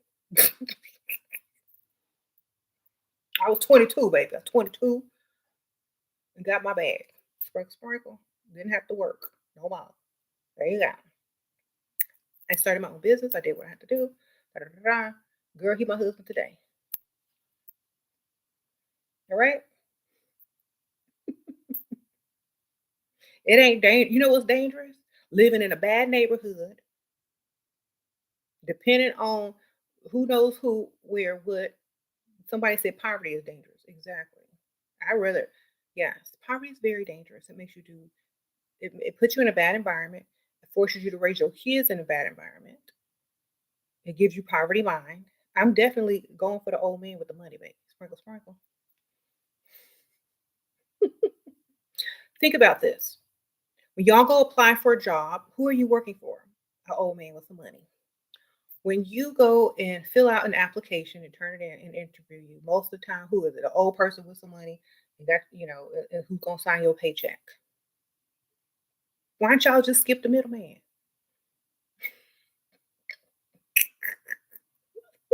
At least he ain't gonna take taxes out your money. Okay.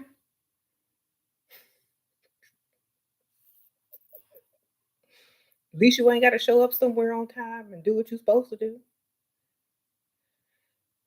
You're gonna be sick. You know what? That's what I'm saying. I'm gonna take the easiest route. You know why? Because it's faster, it's easier, and it's stress free. There you go. If y'all want to take the hard route, go ahead, baby. I'm not fit to struggle. No, no, not now, not ever. Think about this. I'm not finna struggle. If if if if avoiding struggling consists of dating an old man, I'm dating an old man. I ain't finna struggle. Okay, there you go.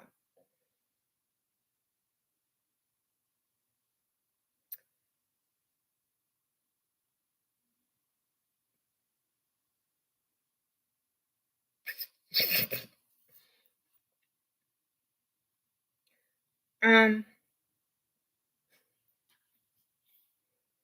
sure, are there not much generous men in the world? 90% men have come across seems like it hurts them to spend money. Well, then act like it hurts you to be in their presence. Be already ready to go. Like, you know what? I gotta get home. You know what? It's getting late. They want to keep you out longer, they gotta spend more money, baby. Be always in a rush to get somewhere. You know what I'm saying? You know what? After like before the check comes, oh my gosh, it's getting very late. It's if they look like they want your company, they're gonna want to spend more money on you. Well, let's go get some drinks. Or, let's go do something else. Or, da, da, da, da. Oh, okay. Well, maybe if they agree. Yes, let's get you home because they wallet you drying up. Then you know they broke. Go on to the next date. Date number two. The late date. Okay.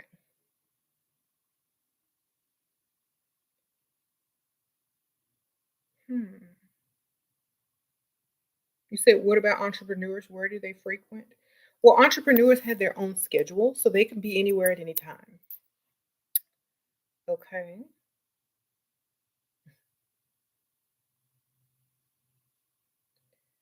If he isn't spending money just to be in your presence, then don't be around him. This is your first time ever doing this. I don't know what you're doing. Okay. Act like you're valuable. Okay. Act like you're valuable. And you go out on a date, the man needs to be spending money, taking you to nice places. If he wants to further the relationship, it means that he's going to have to invest in you, which means he's going to have to take you places, buy you nice things, court you properly, like they used to do in the old days, court you properly, impress you, you know, do nice things for you. If they can't, then if they can't improve your life or your lifestyle, why do you need to be with them?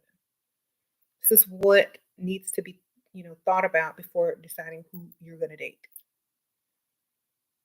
You need to act like you expect this. You need to have the standards that allow you to convey this to whoever you're dating.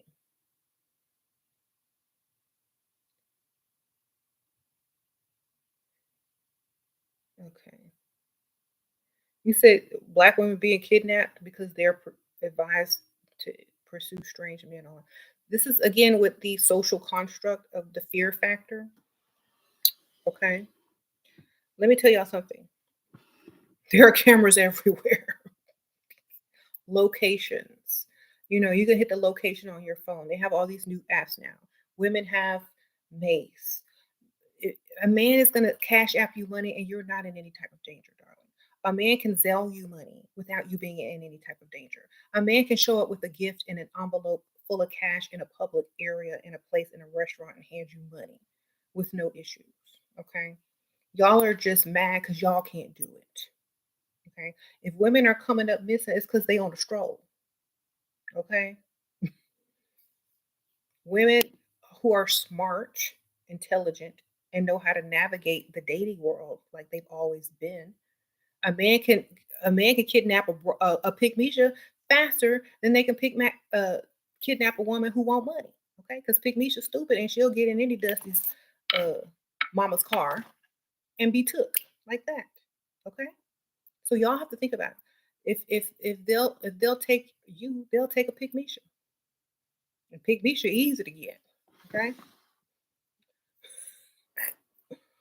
okay. So y'all have to think about that. Y'all don't listen to that fear factor nonsense. It's easier to get a pygmisha because she's desperate. All right. That's why I teach y'all to have higher standards. All right.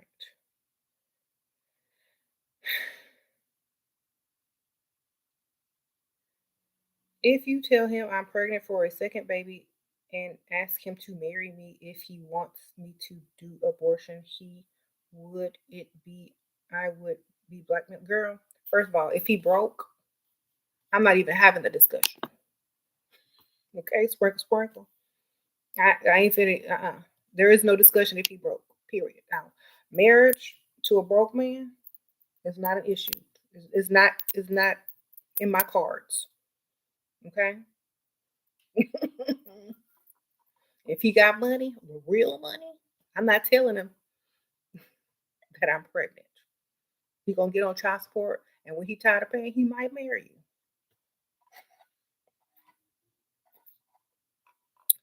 There you go.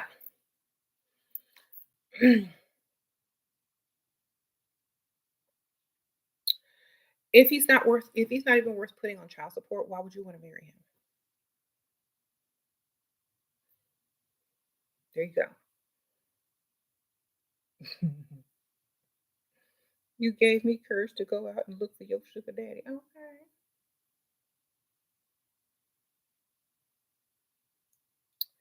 Do you agree with that joke that bad wigs with no part gets the wealthy man? It's funny, but true. Girl, they don't know what they're looking for. First of all, if they're wealthy and old, they can't see that part anyway. Okay, they got them cataracts. They got to put on their reading glasses to see anything. Okay, they don't care. Okay, all they see is the silhouette, baby. You look good. You look young. You already got a filter because they got that thing over their eye. They got a cataract. You already filter. You look like you look on Snapchat. Okay, you good. If they want to see your part, they got to do this. Let me see what you're working with. Oh, there go that part right there. They can't see nothing.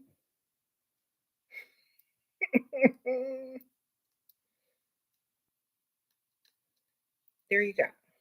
I'm not worried. It's a funny joke, but it's probably true. I don't care. Look, if you see that blue film over there, you good. All right, sprinkle, sprinkle. And half the time they ain't wearing their prescription glasses when they're around you because they want to feel young.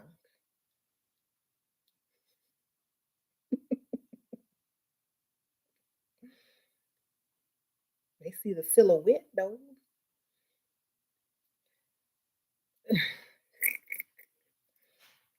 You've never heard that wig with no part. You gonna try it? Do you recommend for us to use online sugar daddy websites when you get paid to go out on dates, like websites? You know what? Back in my day, we didn't need the websites. We just went out and sat down where we knew they was gonna be, and they made their way over there. Okay. Um, and men are more like visual creatures. So if they're having lunch, if they're on their lunch break or at happy hour, and you're just sitting there looking all cute, there's not going to be a lot of women to scroll through. There's only going to be the cute ones and the ugly ones. And if you're cute, they're going to come talk to you if they're in a social mood. Okay. So, nice bar restaurant, sit at the bar, go to happy hour, go to lunch. And don't sit at a table, sit at the bar or in the bar area. This is where most men who are either eating alone or with coworkers or there for social hour are going to sit. Okay? Get out and about.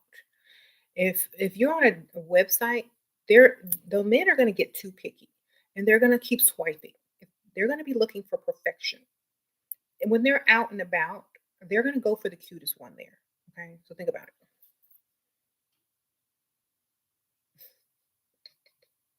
Do men like women with big noses? It depends on what kind of man it is and who they're attracted to.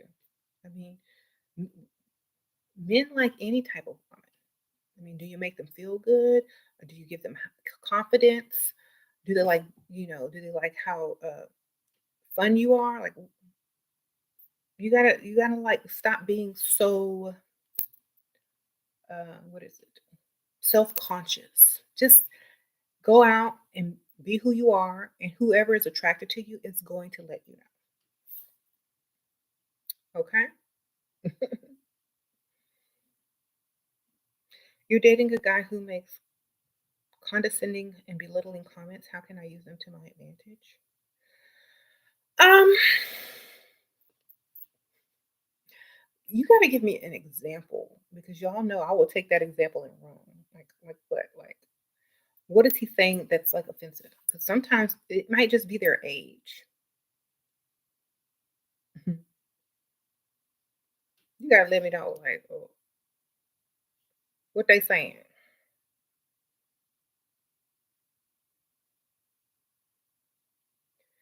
What happens when a Dusty tries to what? Make you go 50-50 with everything to keep the peace, girl? Dump them. The heck?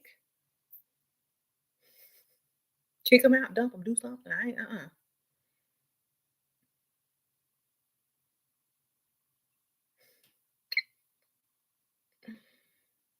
He talks down about your career. Girl, then quit your job and tell him to pay your bills. So you know what? You're right. Gather all your bills. Here you go, sir. What's this? My bills. I quit. Because you know everything. Pay these bills.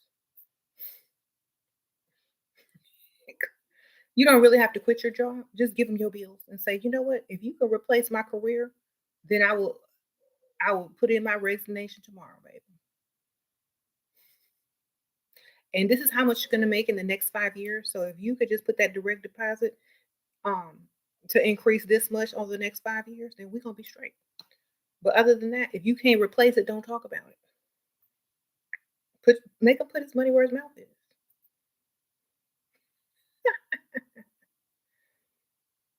Okay.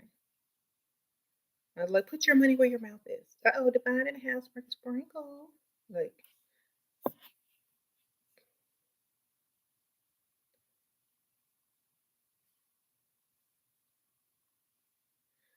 he is very, very rich, but stingy and doesn't trust any woman. Okay, well then he could be rich all by himself and alone.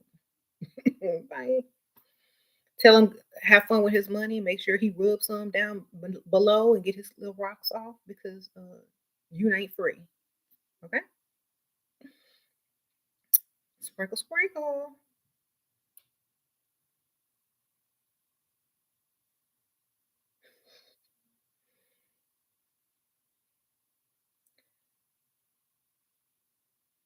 They say if he's rich and stingy, he might as well be poor. Exactly. Like, what good is having all that money if you can't trust nobody and can't spend no money? What you gonna do? Stay locked up in your house, hugging on your safe?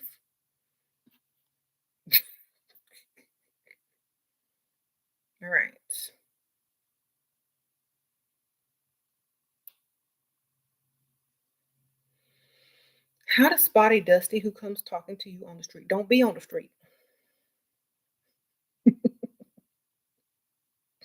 Okay.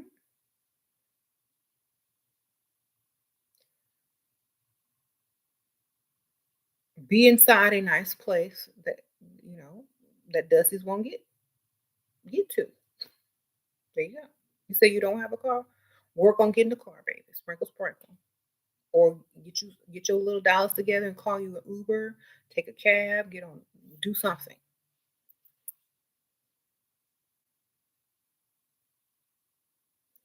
Okay.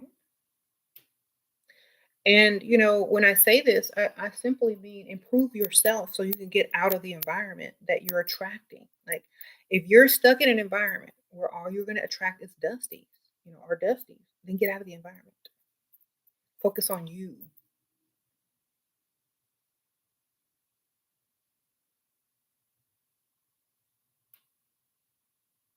If you wore a crop top and showed abs on the first date, what would be your opinion about me? My goal is marriage. Okay.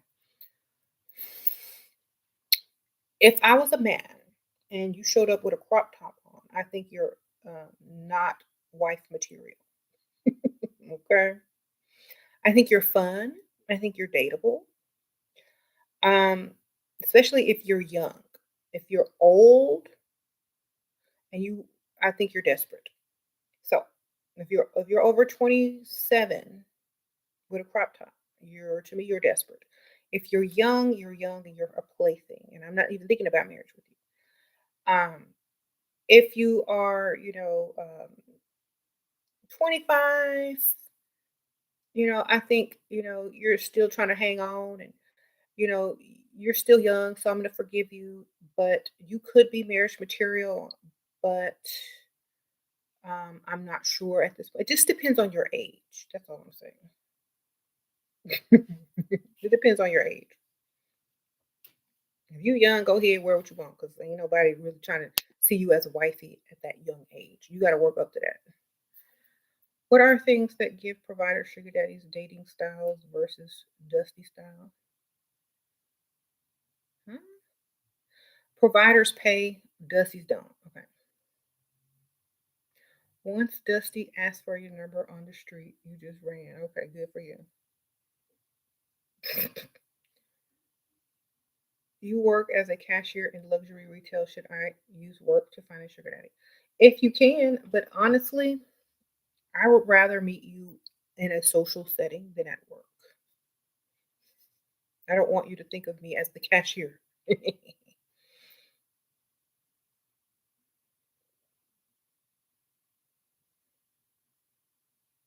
You said, "Well, actually, now I love to wear cute crop tops and skirt sets." Okay, so the great goddess. Okay, wear what you want, baby. If you're out trying to have fun, and da, da, da, da, but ask a man. Don't ask me. Ask a man what he thinks.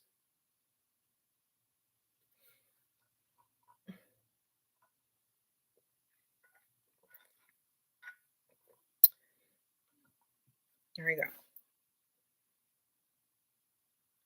Thoughts on wanting to be a bartender in an upscale bar to network? I'm going to figure out another way to network where I'm not working. You know what I'm saying? So, like, I think this is a lot of people's mentality. Like, if you have to work, then work. Okay.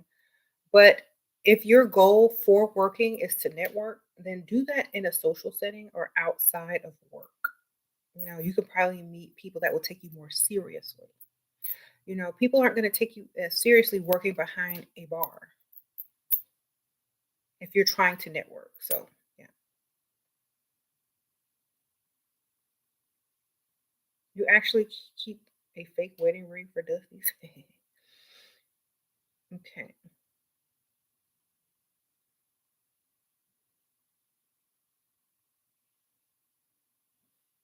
Okay.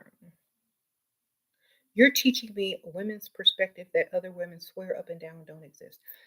I think those women who swear up and down that this doesn't exist, it doesn't exist in their world.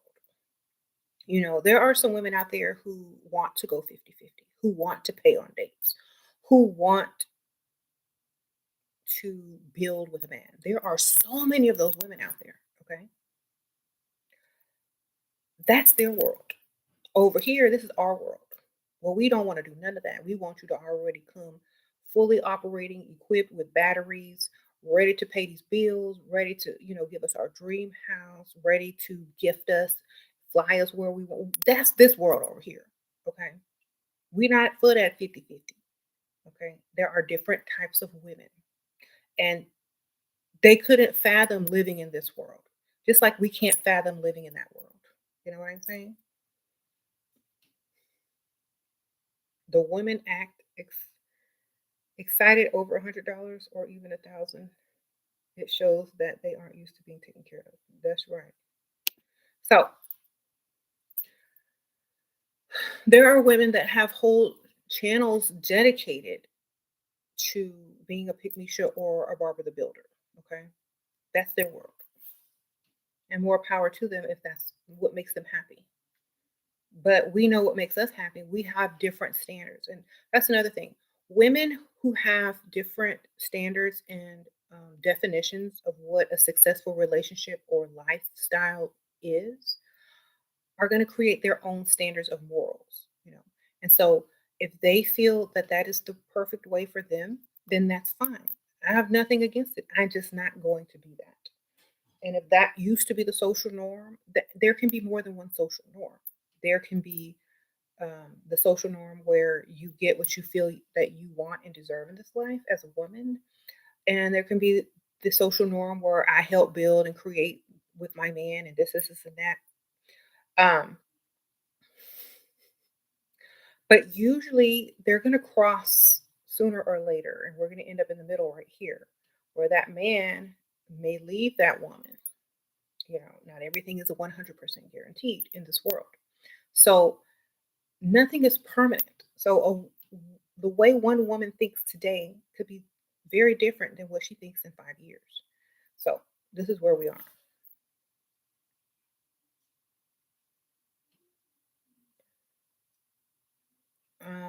In your opinion, what does it say about a woman who judges other women for what they wear, especially within your family? I'm 20.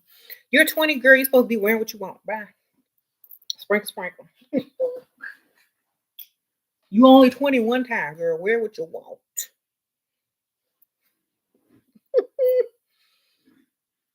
Wear what you want. You're 20, darling. You wear what you want. As long as as long as you ain't gonna get arrested on the street or chased after by Dusties, wear what you want. Okay.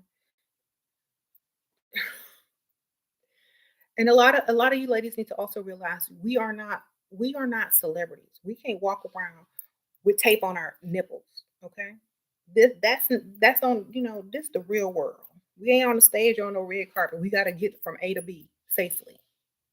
So just because you see it on the runway, the red carpet don't mean you need to be wearing it.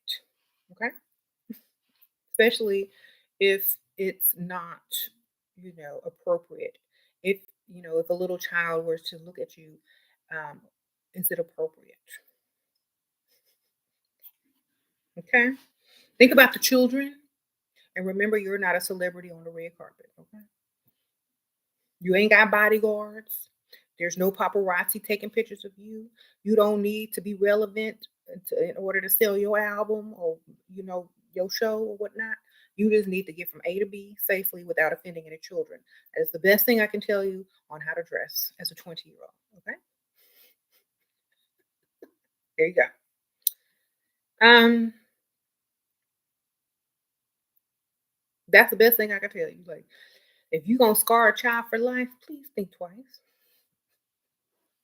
with your wardrobe of choices. Okay, all right. Some of y'all ratchets have scarred children for life. Okay, I'm just gonna tell you, and I'm not ashamed to be the one to tell you.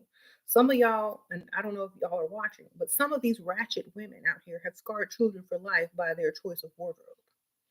Okay,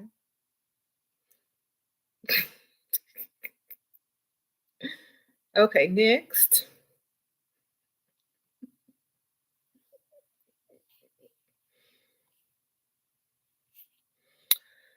watching enough of your lives will have me responding more like you would. Okay, well that's a good thing, Angie. Sprinkle, sprinkle.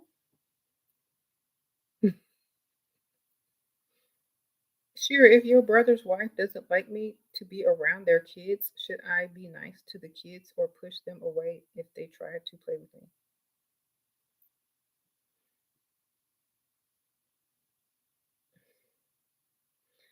Um,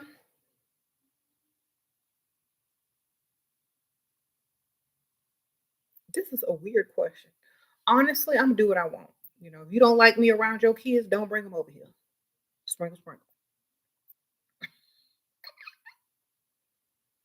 Okay.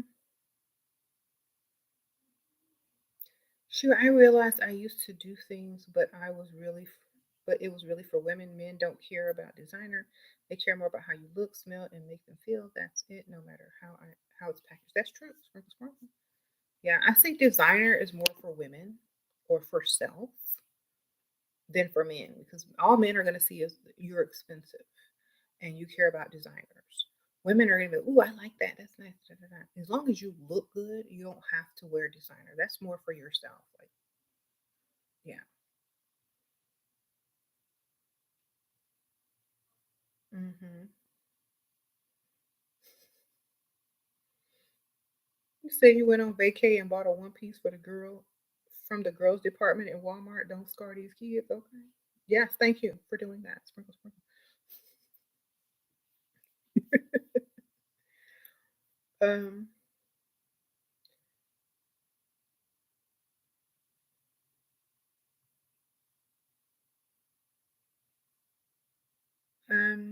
Thoughts on moving back with parents to save money and grow startup business? Um, Honestly, if you can't get a sugar daddy to fund your business, then I mean that's a good idea. But I would be like, you know what, I'm finding a man who's gonna give you some money, and I'm gonna start my own business. If I was already established and had my own place, I'm just gonna go find somebody that can give me some money. Because honestly, that's like a step backwards if you don't like following rules, if you don't want to be in at a specific time, unless your parents are cool like that. Um, if it's a big deal about your freedom and where you want to go and what you want to do, if they don't meddle too much in your affairs, then that's fine. But you can always get an old man to give you some money. Um, there you go. You say your brother brings your nephew and niece near me, and his wife doesn't want me to attach with me. Well, tell the kids your mom don't want you to be around me, baby. Girl, be petty. No, go back to your mommy. She doesn't like you to be with me. Say it loud and proud, baby. See, take what other people do and make a mockery out of it. No, baby, go back over there to your mommy. She doesn't like you to be with me. Say it all loud and extra.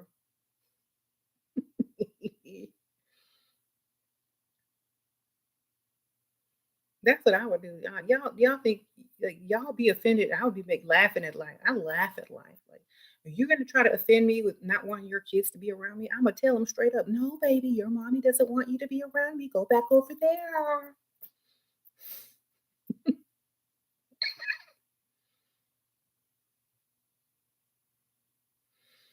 You said, why don't men like to be with women with kids? I think a lot of men feel like the woman will put the kids first as a priority, and the men won't be able to do as much, and they'll have to end up paying more money to actually be with that woman. So it's more of a challenge. Um, and so I feel like men who really like the woman won't care if she has kids. Like you got to be like so that he don't care if you have kids. Okay, I mean he can't even replace you. Find another one like you. And he will not care if you have kids because you are that great. You know what I'm saying? Hmm. If you're what a man has always wanted and you have kids, they're not going to let them kids bother the relationship between you and him. Like I said, y'all are playing the game where y'all are not the prize. Y'all have to play the game where you know you the prize, period. No matter if you got kids or not. You are the prize, period. If a man wants you, he wants you. Don't matter how many kids you got. If he don't, he don't. Okay, especially if he has money and the kids are no issue financially, you're good. You said, okay, your best self 101 says a man never cared that you had kids. Okay, a lot of men don't care if you have kids. And first of all, I wouldn't lead the conversation about having kids. I would lead it about me. You're gonna get to know me. You're not gonna know my kids until I'm ready for you to know my kids. This should be every woman's attitude. Okay. Your kids are not his business. He's getting to know you. He's dating you. And once he likes you enough, he's not gonna care if you got all them kids. But you don't lead with your kids. He's not dating your kids. He's dating you. So lead with you. Okay. Just because like y'all have this mentality, oh, I'm a single mom. What if I got kids? You don't lead with that. You're a woman first. You're an attractive woman who's the prize. That's what you are first and foremost. Okay. Because that's what you had to be before you had kids. That's what you're going to be after your kids are grown. So that's what you are. You are a woman first. You are dating a man. Your kids do not come into the equation unless you need them to meet because you are taking the relationship to the next level. Okay. So you don't lead with that.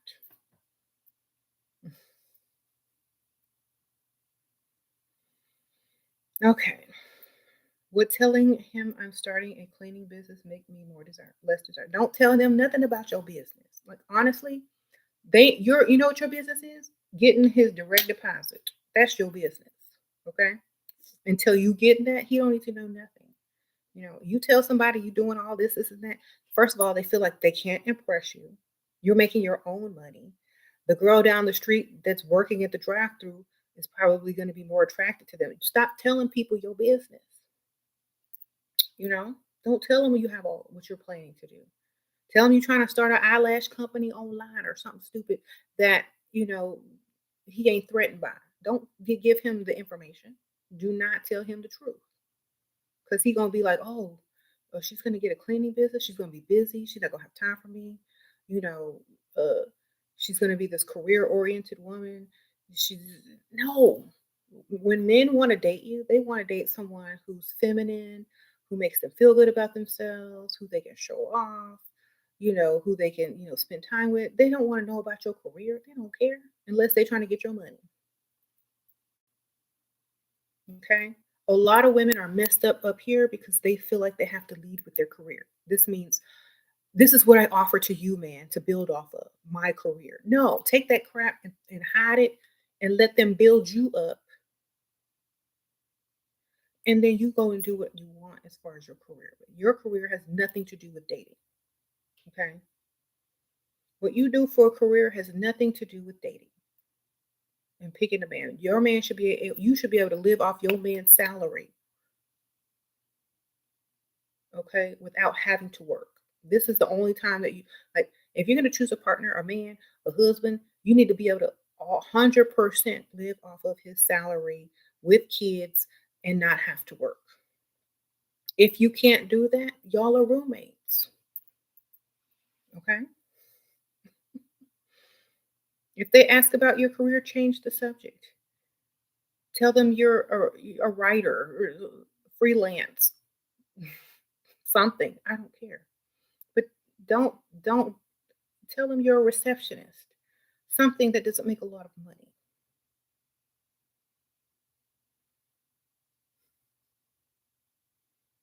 But don't lead with your career. That's the worst way to lead in any type of dating situation. Do not lead with your career because that's all they're going to see you as. Lead with you, the prize. And that's it.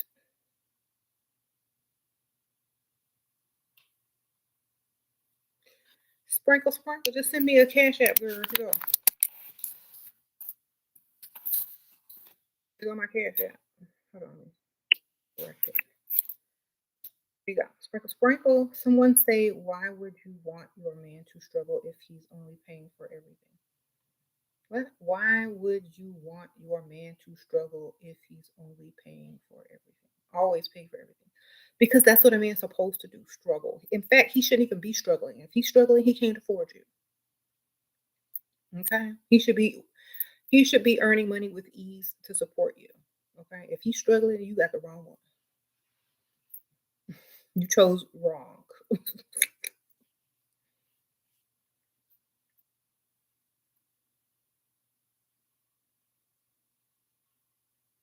There you go. How to deal with the sugar daddy who is looking for marriage that has racist friends. Um, girl, that's hilarious. Well, if he marries you, that's that's gonna be hilarious because they're gonna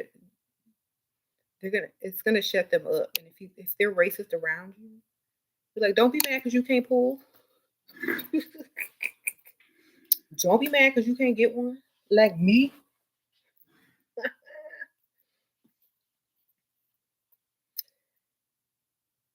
I, I'm like they're not even gonna bother me. I'm just gonna laugh at them. It's like ignorance at its best. I would low key be joking with them. Who y'all voting for?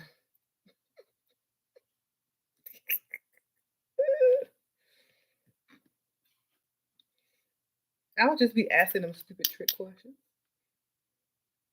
just for fun. Because if you already know they racist, what else can you do?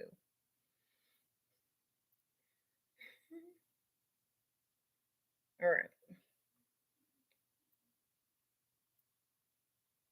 He said his best friend's girlfriend pulled a full on Karen moment, crying and everything at a bar. Okay. Sure, it hurts when a man doesn't spend on me, but later spend on another girl. How to deal with the discrimination? Okay. You didn't make them spend. You know what I'm saying? Like, stop comparing yourself with other women. You are not the same as every woman. They don't see you the same as every woman. In order to make a man spend, you have to start off with standards, high standards. And you can't deal with them unless they spending. That's how you start off. You don't compare yourself, compare your game. What did you do wrong? You didn't start off with that money. Okay.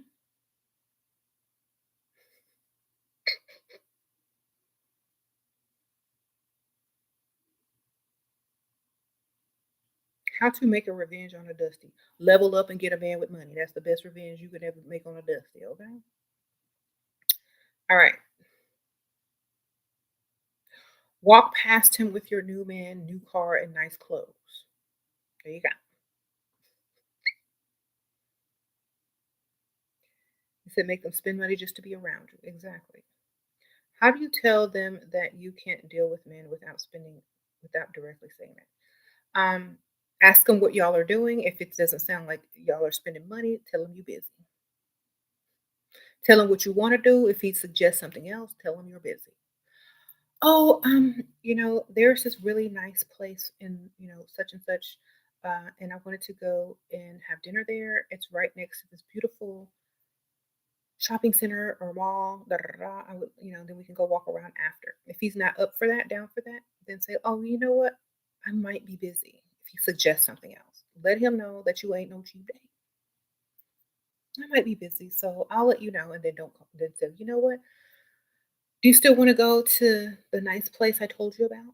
If you giving him a second chance. If he say no, how about this? If he suggests again another place, then he can't afford you. Okay, and then just be like, oh, you know what? I don't know if this is going to work out. I think we're too different, and then just be gone. Okay. If you say you're a model, you're just very classy, but I do show occasional midriff. Da, da, da. It depends on what type of man you're trying to marry. Now, think about this. Men who are attracted to midriffs are going to always be attracted to midriffs. You know what I'm saying? So, what I'm saying is do what you want. But the type of man that you're trying to marry or attract or whatever, you need him to go for more of the classy, high standard type, which is what you really need to be if you're trying to land a man to marry. Because if you're attracting him with a certain look, that's the look that he's attracted to, and that's what he's going to be looking at when you're not with him. Okay. So just think about it like this: you have to be very strategic when it comes to attracting a man. What he is attracted to and looking at and going for is what he's going to go for when you're not around as well. So it's easy to find a midriff. It's hard to find a woman who's classy, dressed, to the nines and still pulling. So you want to raise the standards a little bit higher. Wear that out with your friends. Wear that out on girls' night. But when you're freestyling to find a man of means and get that money and get that marriage material, you want to only attract the men who are looking for class. Okay? Sprinkle, sprinkle. Wear it with your friends. Go out like girls' night, dancing or whatever. Wear that. But when you're trying to attract a grown man that's gonna pay everything and get you that ring, you remember you want his standards to be very high as well. High, high. Okay. You found some classy, cute clothes from the label Princess Highway. They look very classy and vintage.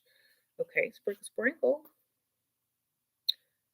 If you're a woman, you are the prize. Yeah, sprinkle, sprinkle. When you noticed that when you dressed covered up but sexy, you see white men with older black men looking at you, and you really like it. Sprinkle, sprinkle. Um. Okay. How to look expensive that a man knows that he has to spend money. The more you wear, the more expensive you look. The more covered up you are, the more expensive you look. And I don't mean like covered up like from head to toe, but like the classier you look, the more expensive you look. If you're showing a lot of cleavage and shorts, short shorts or short skirts, or a lot of everything, they know that you're looking for attention because you're trying very hard. If you are classy, dressed properly, I'll say, and not begging for attention, but you're beautiful in a classic way, men are going to notice that more because it's more regal and it's more striking. Okay. And it's rare. Okay.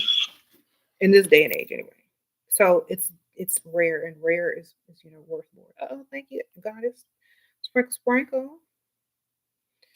Um, so if you're looking for someone who has high standards when it comes to choosing a woman, it's not going to chase after everything with cleavage.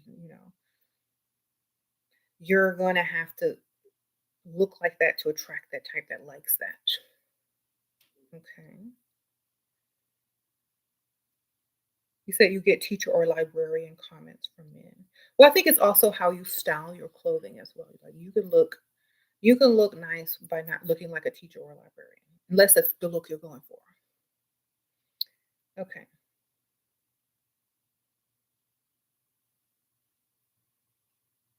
What if you are starting out and you don't have the money to dress classy or expensive? Go to the thrift store, baby. Go to the thrift store. You can buy nice, classy clothes for very cheap, or shop on like Poshmark or something and get clothes that are gently used or whatnot. Borrow something.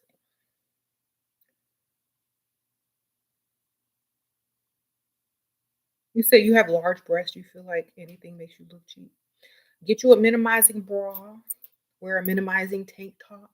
Wear darker colors on top. Sprinkle, sprinkle.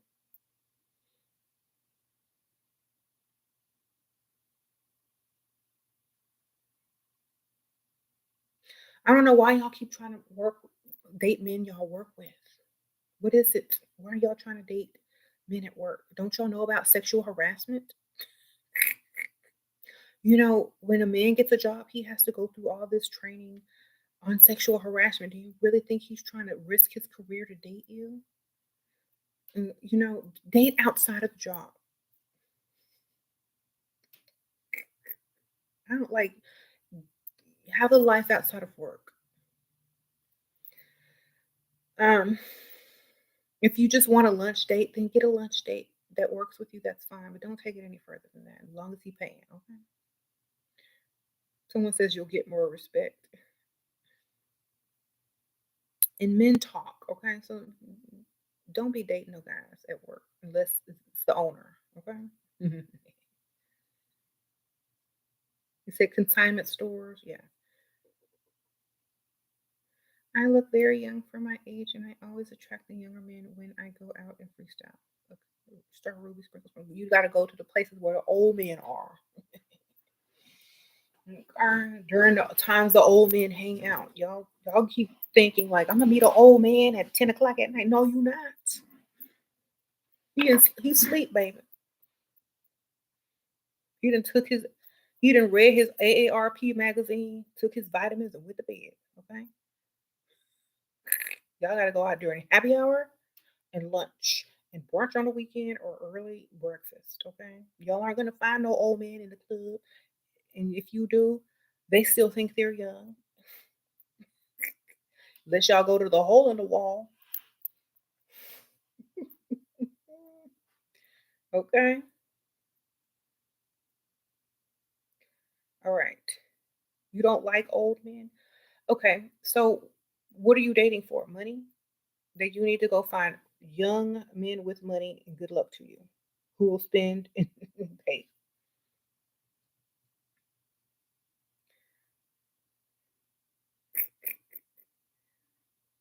Uh-oh.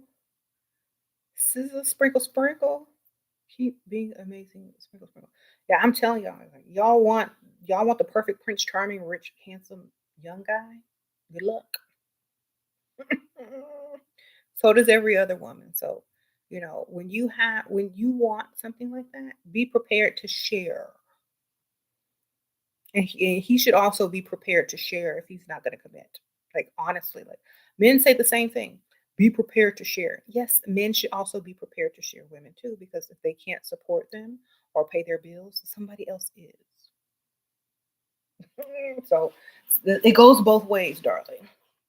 Be prepared to share on both sides because if you're not going to be able to pay a woman's bills, and you think you all that, and you think you the prize because you a young, handsome man with some money. Well, so is that woman. She's a prize because she's a young, beautiful woman who can get any guy to pay her bills, any old man, but her. So you're gonna have to share. Mm. Now, I always have more than one. You say you got to share the old ones too, so might as well pick the provider you can get. You're less likely to have to share the old ones than the young ones. And remember, the young ones out here making babies with everything and gonna be put on child support. So you might as well get the old ones, date the young ones, and have options. And because the guys are doing it, so why not? They always ask if I'm seeing anyone else. I don't see nobody. I'm not seeing anyone at the moment, but you, because you are the only one in front of my face, sir. Sprinkle, sprinkle. At the moment means right now. Period. Oh, Tiffany, sprinkle, sprinkle. So you won't be lying. Look them dead in the eye. I'm not seeing anyone at the moment, but you. The moment means right now. See how that works? Okay.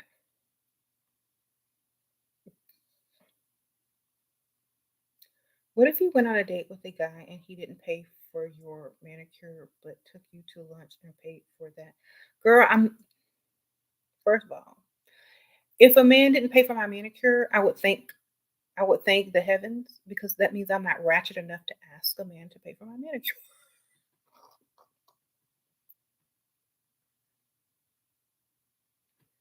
Just saying. It's like I'm not ratchet enough to ask a man to pay for my manicure. I might be ratchet enough to ask him, to mention that I lost my diamond earrings. Or I might be ratchet enough to pretend I just dropped my favorite bottle of perfume while talking on the phone with him. I might be ratchet enough to mention that I just paid my mother's mortgage and I'm trying to figure out how I'm going to make ends meet this month. But I'm not ratchet enough to ask for no dang. $25 manicure, $50 manicure. I'm if I'm gonna ask for something, it's gonna be big. Okay, starting straight out the gate. I need diamonds, some mortgage money. I'm going hard or I'm going home. I'm not asking for no, chump change for no manicure. Okay, sprinkle, sprinkle. So I'm mentioning more than a manicure. I get my own nails done. Because if you come off that cheap in the beginning, first, let me tell y'all, if you come off that cheap in the beginning, you're gonna get thrown scraps. Okay. You said right, nails ain't cheap no more. But they're cheap enough for you to afford. Um, if you getting all that stuff done to your nails, you ratchet anyway. Like y'all already know. So go ahead and ask. All right, anyway.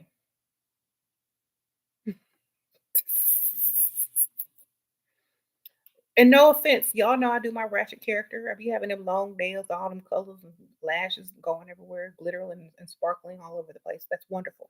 If your man like ratchet, go ahead. But what I'm saying is, I'm not getting ready to ask no man for no manicure money unless, first of all, we are in a relationship together, we married, and stuff like that. I'm not asking no date for no nail, and that's kind of ratchet to me. Sorry, it's just a little ratchet. Say it's for something else and then spend it on your nails. Okay? Are long pointy nails ratchet? No. You know what's really ratchet? The priority of the nail being a deal breaker. That's ratchet. Breaking a date or being upset over a man over some nails is a little bit ratchet in my book. I'm sorry. I'm just saying, like, I'm going hard. I'm like, you know what? I lost a diamond earring. My favorite expensive bottle of perfume just broke. I just paid my mama mortgage. Now, when I show up to that date, I'm gonna have something worth more than a manicure. I promise you. If they like me, they want to see me again. Oh, Victoria Sprinkle Sprinkle. I want to freestyle, but not sure if this time of year is good. Christmas, just girl, go out anytime. Don't you think it too much. Just go. I told you it's a numbers game. Keep going every day. Sprinkle, sprinkle, if you can. It's a numbers game. The more you go out, the higher your chances are to meet people. Don't overthink it. Just go. Just go. Thank you for the donation. Just don't overthink it. Just keep going. Okay. Um. Sure. If a man says she is not yours, he is not yours. Just your turn. What? She is not yours. If a man says she's not yours, just your turn. Should I stop talking to him immediately or continue the conversation? Laugh. Laugh and say, you know what? That is so true. Agree. It's like, unless you put a ring on it, I'm single. But you ain't say, you know what? You're correct. Because until a woman is married, she's single. Girl, beat him in his own game. What are y'all doing? Y'all be getting offended over the silliest things. You know what? You right until you put a ring on it and she ain't nobody. So I get in the way, you're right. Women are single till they married. If she give you a turn, if you can afford a turn, okay, sprinkle, sprinkle. You gotta add your own adjectives and nouns and verbs up into that sentence. Yeah, if you can afford a turn, that would have been my response.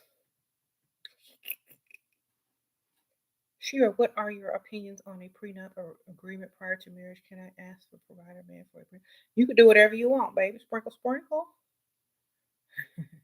I can't be with you if anyone can have you. What you know what? Then make sure your standards are high and it'll be hard for people to reach them. Sprinkle, sprinkle.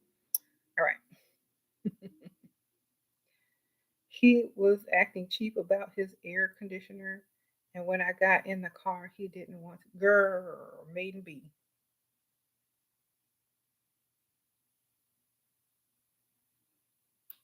What kind of bestie are you dating? Sprinkle, sprinkle. No. Even Uber give you air conditioning. Okay. What? Who you?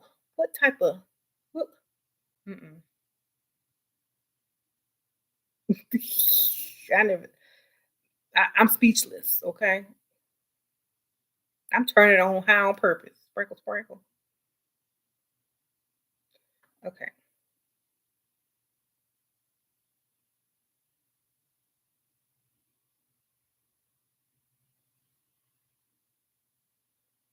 Sounds like the beginning of a horror story. You ain't getting no air conditioning.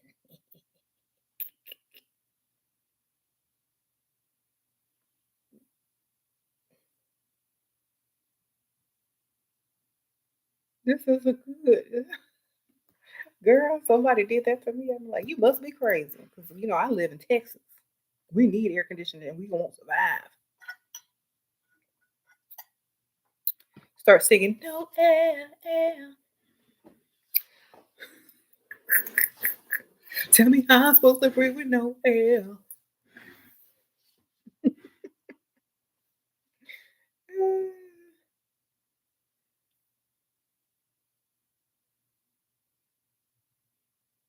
Start singing Summer Breeze. Summer Breeze makes me feel fine.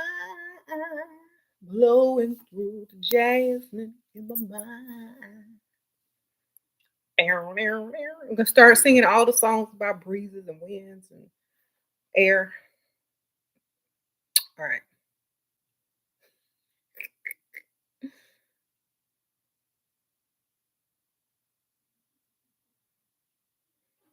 Start singing Frozen. The cold never bothered me anyway. No, I don't know, child.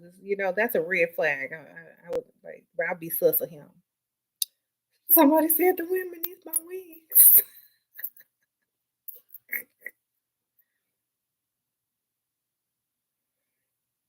If a man is rich and bisexual, is he worth dating? If you ain't got to sleep with him,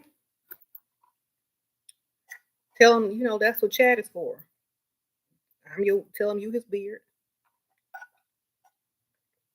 And when he needs some, go see Chad or Brad or Keith or whoever. Okay.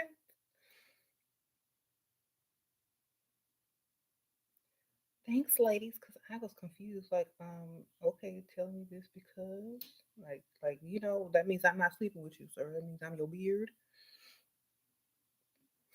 That's about it.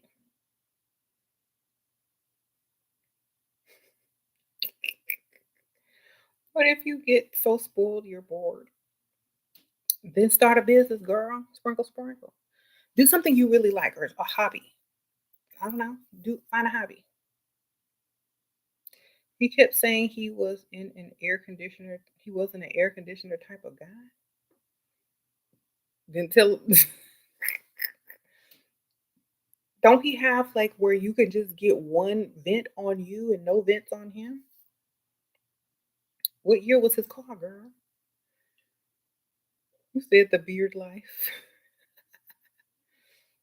As a senior woman, if you may add this, we can only know what is in our hearts and minds. We can never know what is in our man's mind. But always have your backup plan in case. Okay, Mary, sprinkle, sprinkle.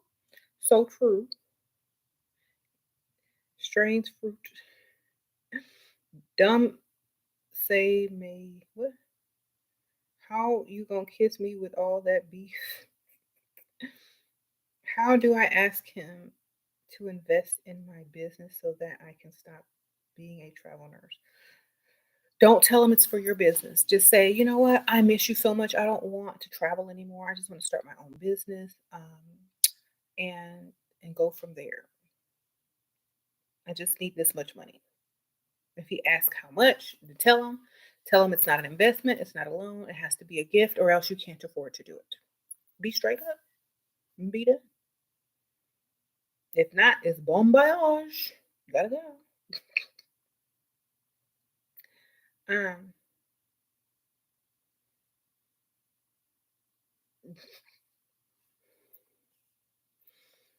Mhm.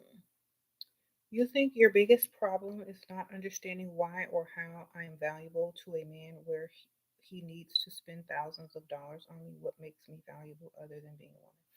Okay. What makes you valuable is this: your own thought that you are valuable. Okay. That's the difference between a lot of these women. They don't think they're valuable, so then they're not. If a man likes me, right, he just got to be with me. If he wants me, he got to meet my standards. Period. If he can't, he don't want me enough. When a man invests in you, he's more likely to marry you, to fall in love with you, to want to take care of you and provide for you because you are an investment. He has spent thousands of dollars. He's not going to just let you walk away. He's invested. He's in it to win it. Okay? If you don't make a man spend money on you, he can leave you like this for the next chick who will probably make him spend more money on her. And then he will be more attached to her because that's where his wallet is. You understand? Like, that is what makes you valuable. How much you make him spend and his willingness to spend. Oh, Patty, sprinkle, sprinkle. You're the best. Shiva. Thank you, girl. Thank you for the donation. Get that in your mind.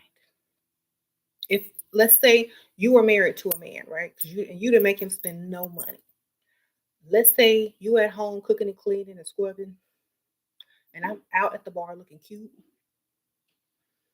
and he's out at the bar because it's happy hour and he don't want to go home yet, and he sees me, and he walks up to me and he says, "What's your name?"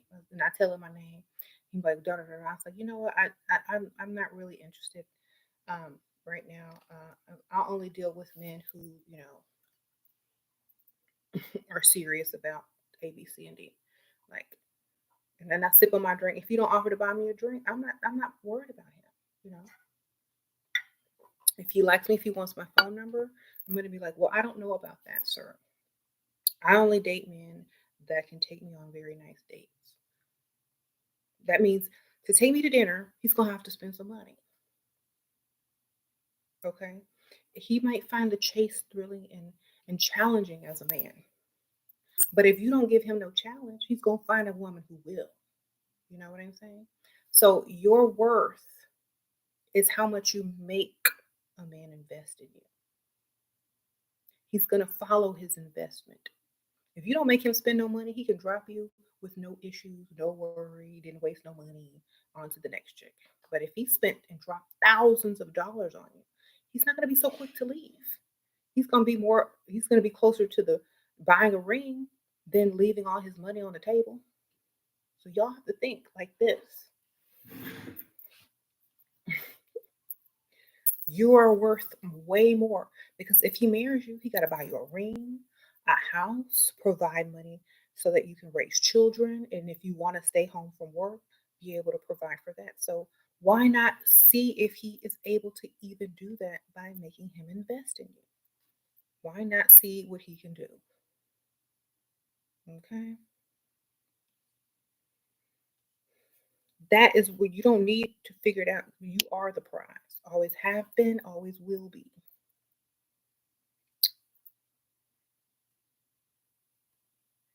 What's the most romantic, expensive dates you all have been taken on? Okay, the great goddess is asking about y'all's expensive dates. Y'all let them know. Y'all let everyone know your most expensive dates. Sprinkle, sprinkle. Okay. You said where else can you find a man in a big city at nice car dealerships, looking at new cars or in the service area, getting their car fixed? Um,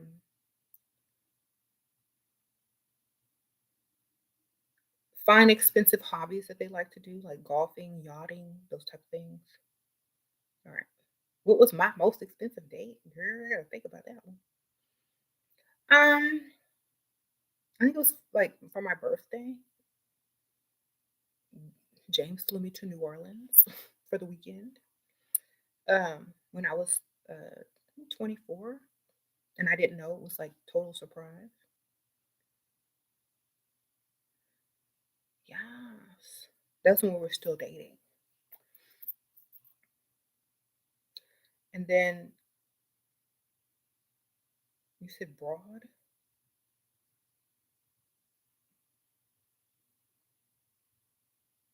Bro- I had never been to New Orleans. Well, except for when I was a kid and couldn't do nothing. And so he kind of put that together as a surprise.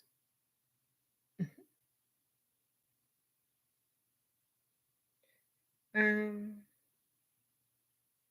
well, we always went shopping. Like that was before every time we went out. I was like, you know what? I ain't got no clothes. But I would always have you give me his card to go shopping every time before we go out somewhere. I'm like, I need some new clothes. Okay.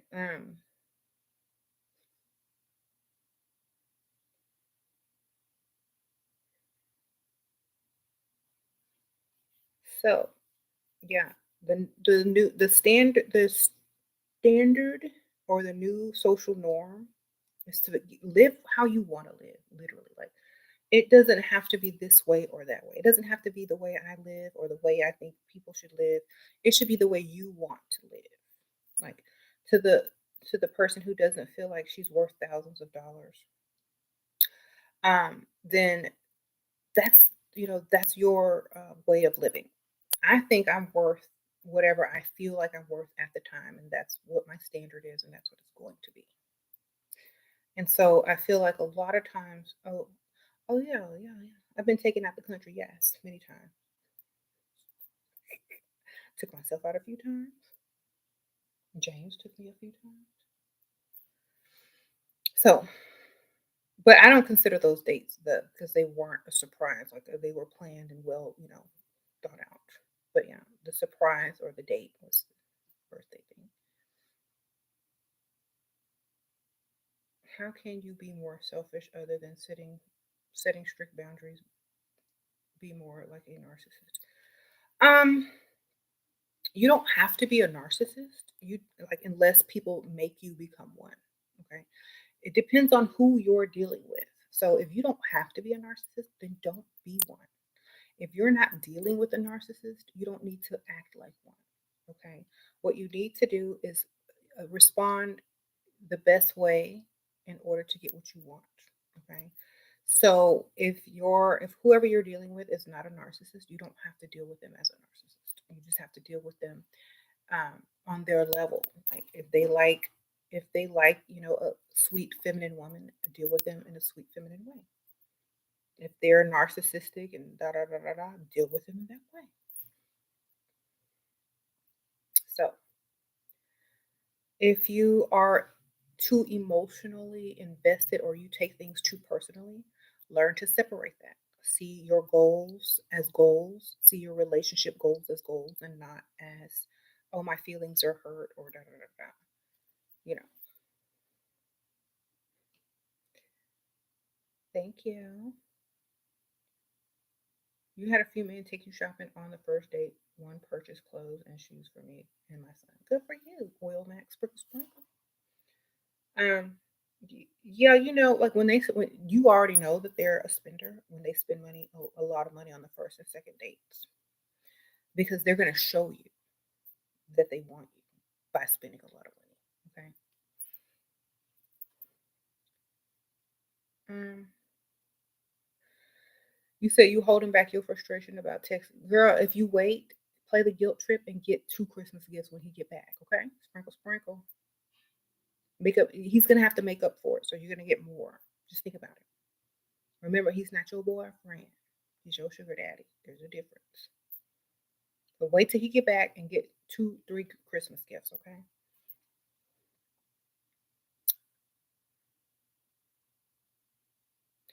Do men prefer a woman who is struggling over a woman who's already stable?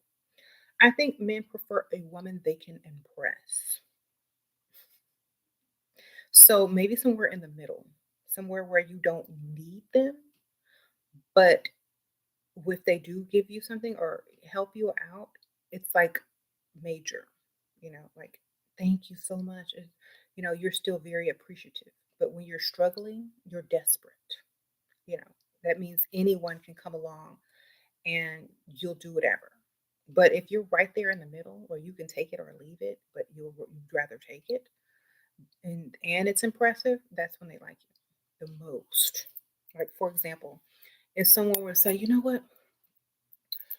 Um, like, what I can buy for myself, they're not gonna offer me. They're gonna do more than what I can do for myself, maybe slightly more." So, like, let's say you can afford a nice new car. Maybe they get you a luxury vehicle, you know. Let's say you know, you're paying your own bills. Maybe they pay your rent or your mortgage for you a couple of times. That's impressive. Um, let's say it's your birthday, and instead of just buying you a gift and taking you out to dinner, let's say they get you tickets to a great concert, or take you out of town somewhere. That's more impressive. But yes, you can do it for yourself, but when they step up to do it and it's impressive to you because you don't have to reach in your pocket, then it's more impressive. But if you already have everything and you can do those things for yourself, they have to do way more. And it's harder to impress a woman unless they really just got it like that. Okay. So you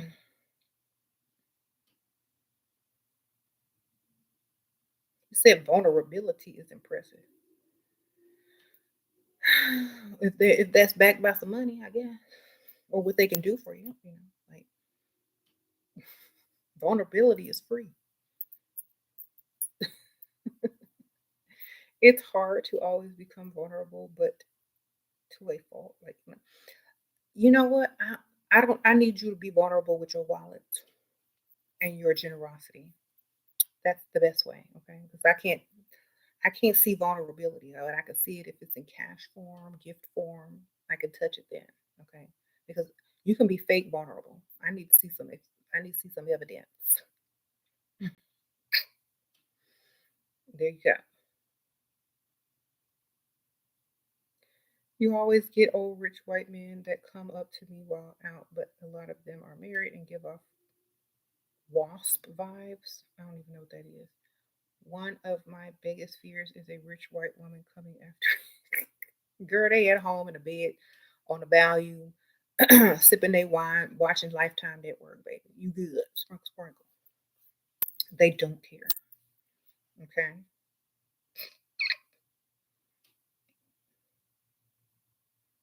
There you go.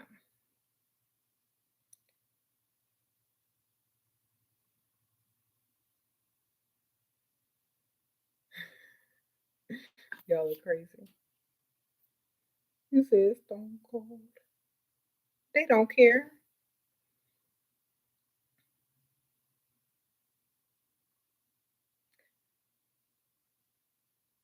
Okay, so don't fear. I really wouldn't fear. I'm like, you know what?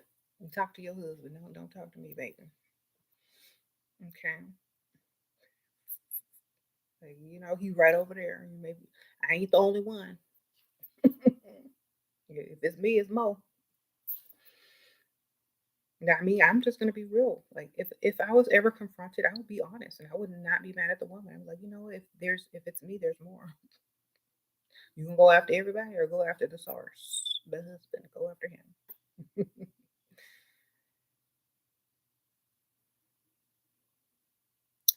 Okay,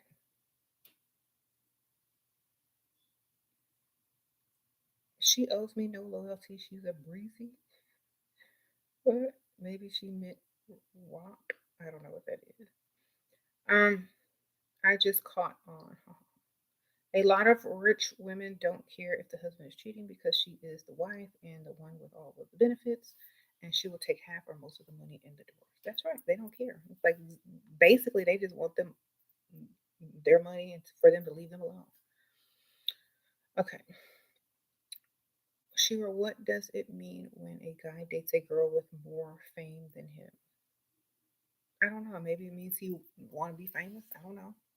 Or maybe that's the girl he like, or I don't know. I also feel like when if they're both famous, then I think it kind of really doesn't matter. But yeah, I do it better anyway, vulnerable and all. Sure, thank you for encouraging me to keep your standards high. Everybody was saying I'm delusional, but after a year of kissing frogs, I finally met my super old and ugly rich SF unicorn. Okay, Paris, sprinkle, sprinkle. That's all it took. Just had to keep going. I told you you gonna find one. Congrats, sprinkle, sprinkle. Um, you are delusional. That's why you found what you were looking for. Do y'all know when those people were out digging for artifacts or, you know, thinking about traveling to this place or the moon or whatever? People called them delusional too until they figured it out. So, yes, delusional is a compliment because it means you think outside of the box and you see ways of doing things that no one else does. And your positivity or your positive thinking is going to get you exactly what you want. If you're closed minded, if you only do what people say you can do, if you don't think outside the box, dream outside of the social norm, you're not going to get it. They wanted you to stay where you were. Delusions, yes. Take it as a compliment because if you're afraid to dream and imagine a life that you know you deserve and you just accept what people told you to accept, that's a delusion to me. Okay? Because I ain't, you do it. You stay over there, I'm gonna go over here. Bye. That would be my thinking. So I'm glad you found whatever you were looking for and got your money and got your bag. Sprinkle, sprinkle. I bet you don't they don't think you're delusional anymore. You're only delusional until you prove them wrong. Okay?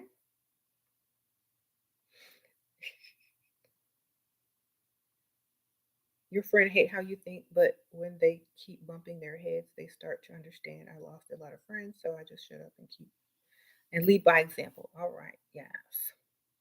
How do you feel about practicing on bottom tier men? I'm not practicing on nothing that can't lift me up. You know what I'm saying? Like honestly, like when you're young, it's different. But once you reach a certain age, you don't deal with low level anymore. You know what I'm saying? You can't. For example, I'm not risking anything for no broke man. Period. When you deal with low level, you risk. You take a giant risk. You're gambling at that point. You know what I'm saying? So if you're gonna gamble, gamble with something that's worth more. Okay? Gamble with something worth more, like way more. Don't gamble with low level. You gamble with low level, you're gonna lose more than you gain. All right. So many risks it takes. Why wouldn't you gamble with a high level? If you lose, you still gained. If you gamble with low level, you lost and you lost. You know? Practice with men with money, period. Okay. That means okay, that's like this. Now, I'm not condoning shoplifting or anything or crime, but I'm gonna give an analogy. If a criminal was to risk his freedom, you think he's going for the bank or the little old lady purse?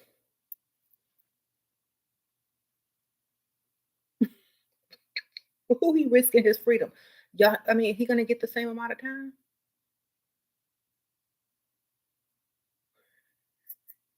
You going for the bank or the purse?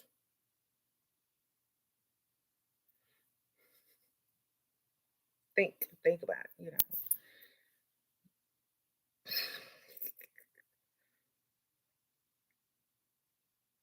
All right. So yeah, if you're gonna take a risk, go high. Like if you're gonna practice, practice big.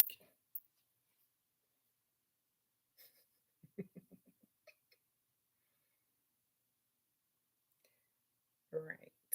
That's what you gotta do. Shira, give us more examples of what to ask men to give money. You don't ask them for anything. You insinuate what you need. If they like you enough, they will provide.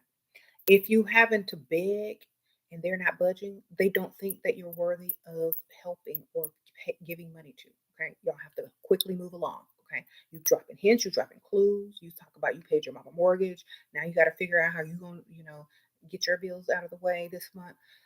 You just dropped your favorite bottle of perfume. You lost your diamond earring. If they not showing up with an envelope, earrings, and some perfume, then they don't want you. Okay, if they're not offering you some money, if they're not trying to solve any of those problems that you just had in your conversation on the phone, they don't want you. They're not gonna pay for you. They string you along. It is that simple. You don't have to date a man for 2, 3 weeks to know he's not gonna pay for anything. They will let you know quick, fast, and in a hurry. They will be spending a lot of money on you on the first, second, and third date to impress you. Okay. If they're not doing this, you on regular dating. Okay, you are regular dating. And I think a lot of y'all need to realize this. Y'all are regular dating if they're not spending lots of money on the first, second, and third date. If you mention some problems, if they ain't trying to solve them quick, fast, and in a hurry, you are regular dating. Okay? So the questions don't need to be asked anymore if you are not getting those responses. You are regular dating.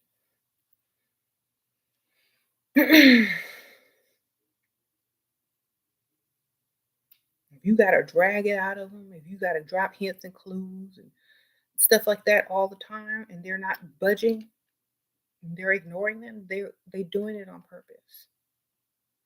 Okay. You said you feel like men like that are so rare. They're not rare. You just have to find the right target, baby. Okay, you gotta find the correct target. You are a like the type of man that you're attracting or that you're going for may not be the kind that will bend over backwards to solve your problems.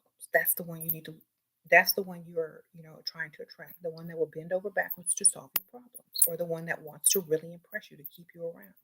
That's the what you're looking for.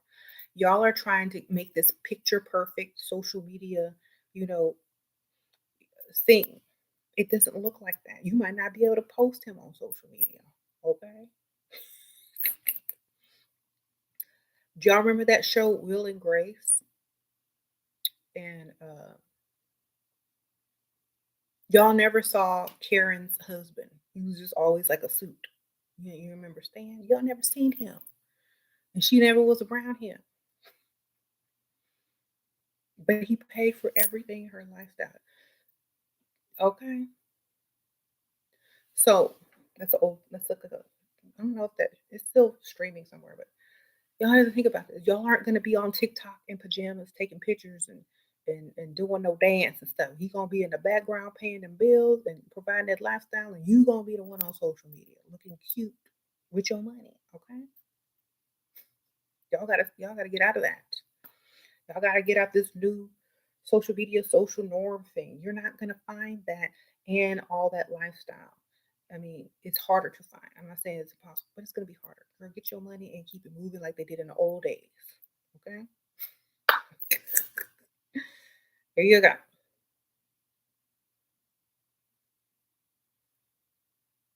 A man should be spending right away if he really likes you. I'm trying to tell you, like, that's the truth. They're going to try to impress you by buying you a bunch of whatever you want, sparing no expense on the date. You know,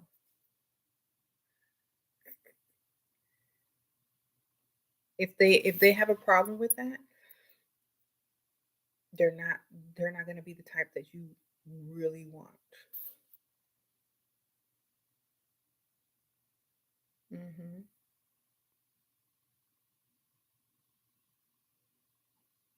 Don't let TikTok girlies trick you into thinking you need to start an age gap relationship page. Quickest way to use your man. But do they know if they like you on the first date? Yes, they do. Men like you with their eyes, baby. Okay? That's what they see first. They like what they see, they spend it. Period. And then when they get to know you while they're spending, if they like you even more, they're spending more.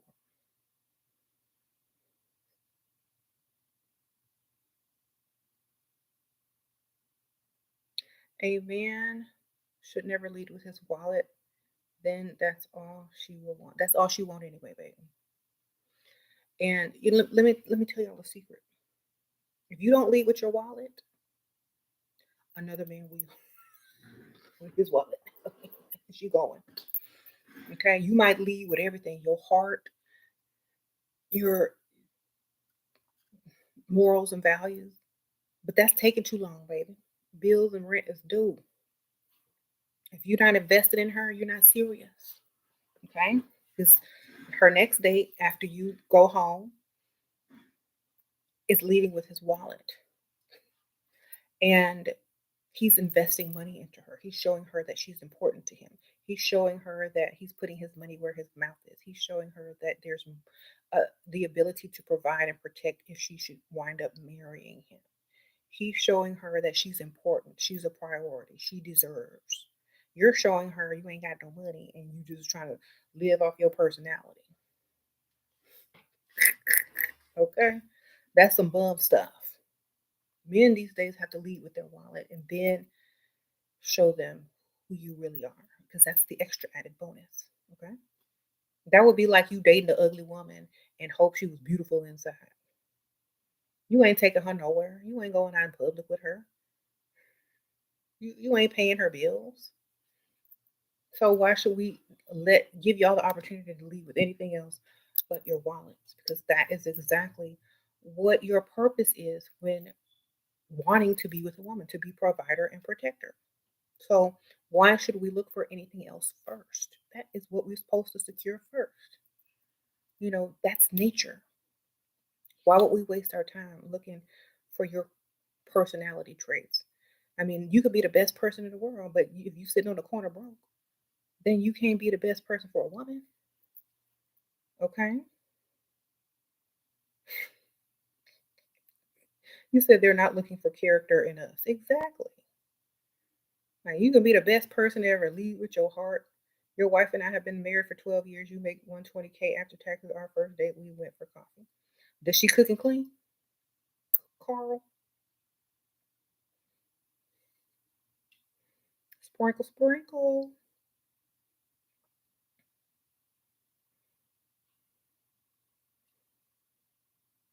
Do y'all split bills? Is y'all going 50-50?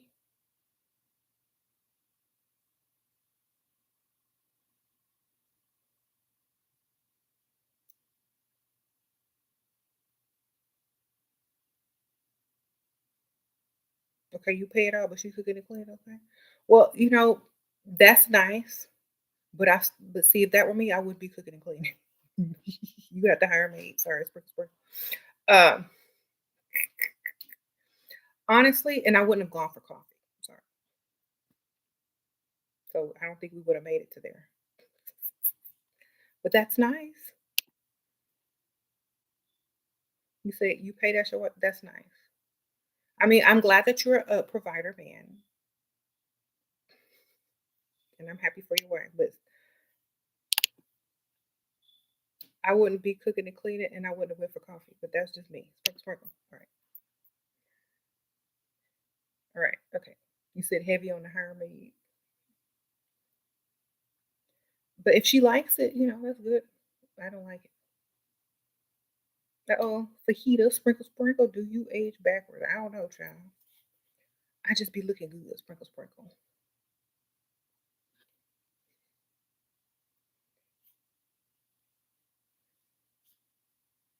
All right. Can we talk?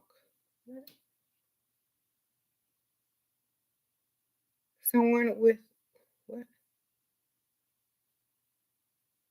So if you're happily married, Carl, why are you on the channel? Just asking. You bored? Sprinkle, sprinkle. So how many women have you solicited this week in the bar? Um, where is your mistress? There you go.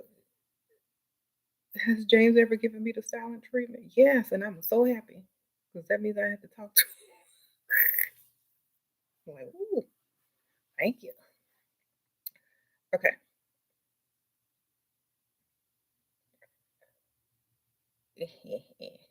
How many numbers you got under hidden on the dominoes? Carl, sprinkle, sprinkle. How many inboxes did you enter in today? Y'all know y'all gotta ask them the married men. They be doing the most. Anyway, we're just gonna leave it at that. I ain't trying to get you in trouble. All right. Um,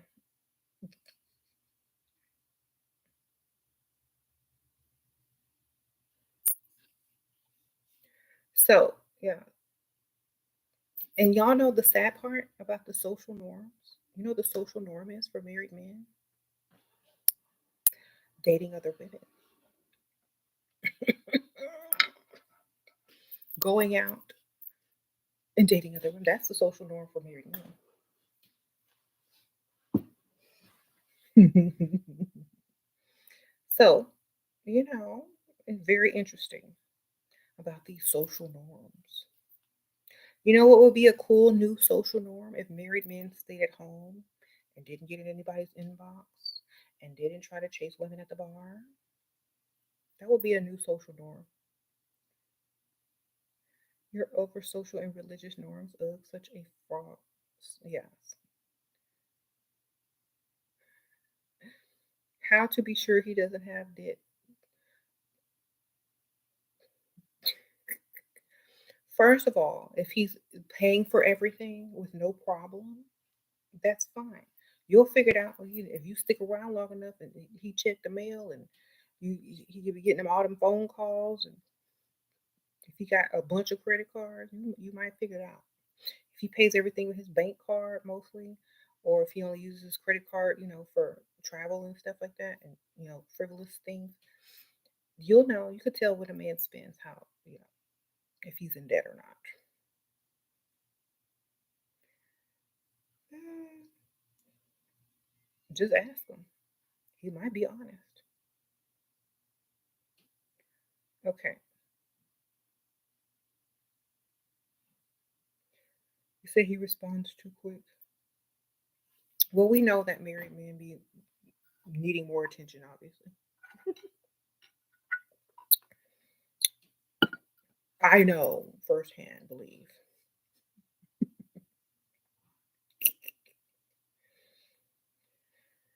Um,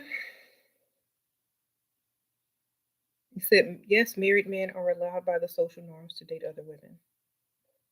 And if you're a married man and you know this is the social norm,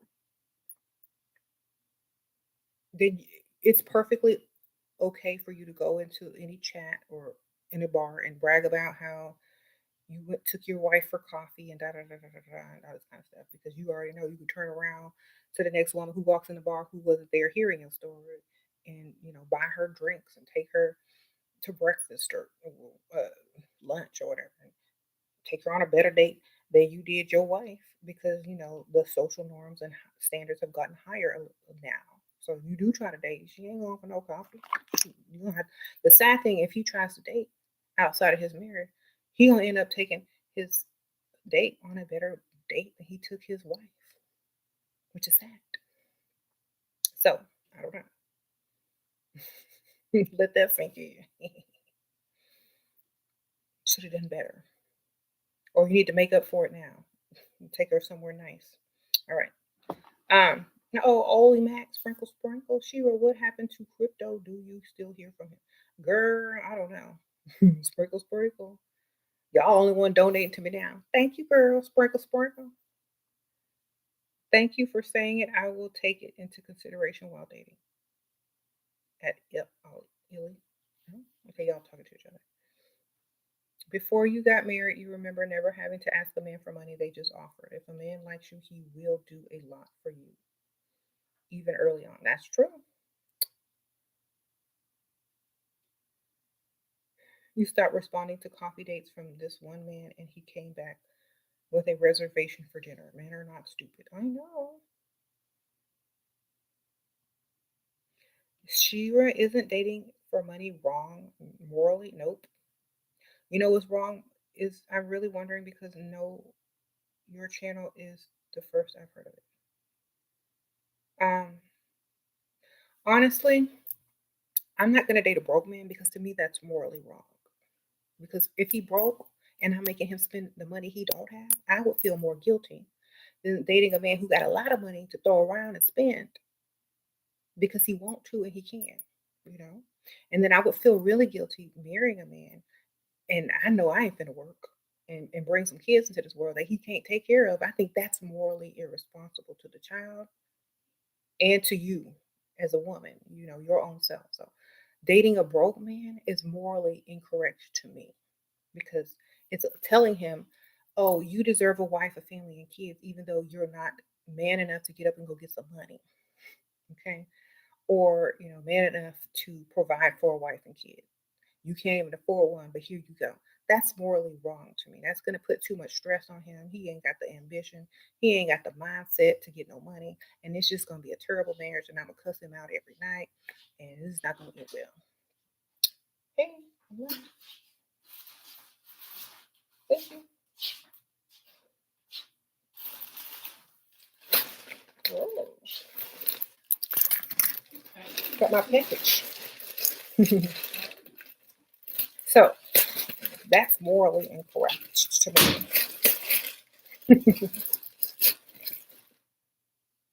Is it morally incorrect to date a woman just only because of her beauty? Y'all see men line up here to date ugly women for her personality? I'm gonna go drag my wife around and show her off in the dark. Okay. So yeah, sorry about the crinkling. I just had to see what that was. Yeah, it's morally wrong to date if you're going to be unhappy dating that type of person. You know, if you go for a man and you know you like money and he has none, that's morally wrong to lead him on.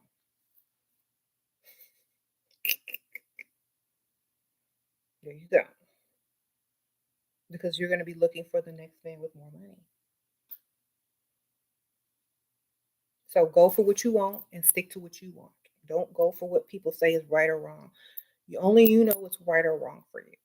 So you could have been born a woman who likes the finer things in life or nice things or decent things. And if everybody in your cultural circle or your social circle is dating broke men, and that's the social norm for that circle, and you feel like, you know, if you step outside of that boundary and go date a man with some money, that you're morally wrong for only wanting a man with money. No, you just stepping outside of that social norm and creating your own or joining another social norm.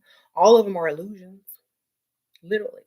Like if you take 5 circles of people from different backgrounds, different financial, you know, backgrounds, all their social norms are going to be different. So you stepped out of one and went into another. That's perfectly okay. You know, it just depends on what you want in life. It has nothing to do with the one you were born in, the one you're expected to stay in. It means the one you want to be in. That's the way you go. Okay. You said this is high level, not eye level. Mhm. Be a good chooser, okay? But dating only for money isn't morally wrong. Is dating only for looks morally wrong? Is dating only for sex morally wrong? Because these men are out here only dating for sex and looks. Because if you ugly and ain't giving it up, they not gonna date you. Is that wrong? Think about it. Think about it. If you ugly, if your teeth throwing gang signs and your eyes is crossed, is a man lining up? Is he only dating women for looks? Is he only dating women he's attracted to? Is he only dating women he can show off?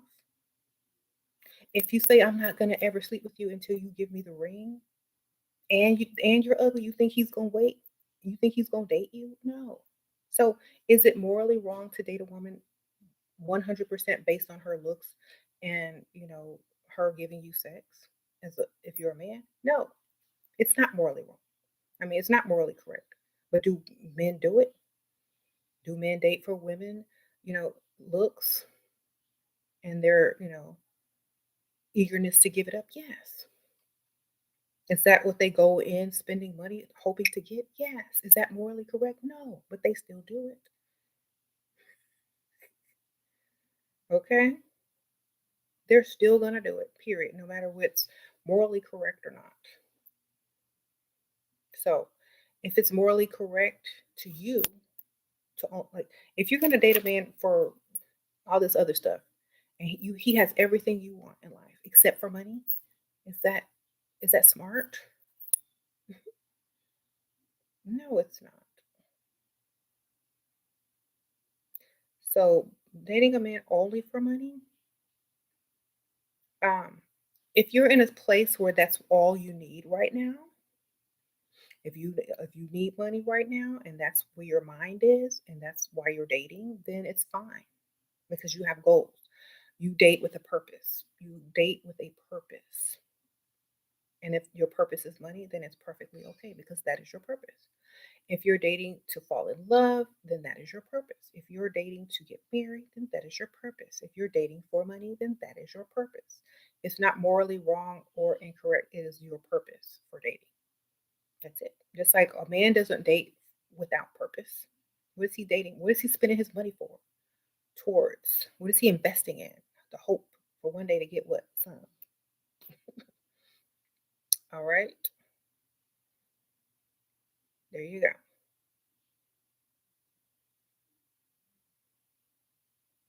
Why we try to sugarcoat things, but when society punishes you for being poor and making bad decisions and partners, you would be complete fool to play by another rule than Shira is stating. Yeah, exactly. Look, exactly. Like I would be morally incorrect before I would be morally correct if it came down to dating a man only for money, because the bank account gonna be correct. All right, sprinkle, sprinkle.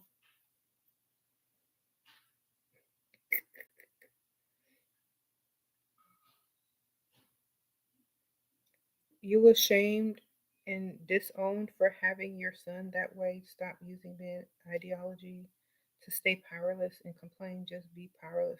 Stop complaining. Just get your money, baby. Sprinkle, sprinkle. What? So what's sprinkle, sprinkle? That means blessings to you, good luck to you. Get your money, baby. Sprinkle, sprinkle. It's just like it's something like that. But honestly, do you agree that you shouldn't date when you're broke and in need of money to prevent you from acting desperate? Um, as a man, you shouldn't date when you're broke. As a woman, you can date whenever because you're a woman. If you're acting desperate because you need money, okay, let me ask y'all a question. When you're broke as a woman and you are desperate, how are you gonna get that money? Okay. Your best chances of getting more money is to go out and date. Even if you are desperate, you don't got to marry that person. You can move on. You can have 3 people that you're desperate with and get your money and be on to the next. And when you're financially stable and got what you need to get, then you're good. But men do it all the time. They call them hobosexuals. Okay. Some men date for outfits, girl. And then when they get their nice outfit, they go try to level up on the next woman. Get them a better one. Oh, just sprinkle, sprinkle. Thank you, Shira, for this great advice. Thank you, girl. Sprinkle, sprinkle. I appreciate you. Thanks for the donation. You said I sprinkle magic level up dust. Bossy Empress TV, sprinkle, sprinkle. Hmm. So,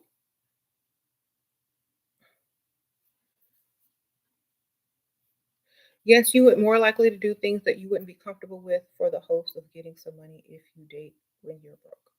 If you date several men when you're broke and you date the right targets, you won't have to really be desperate because they'll be the desperate ones.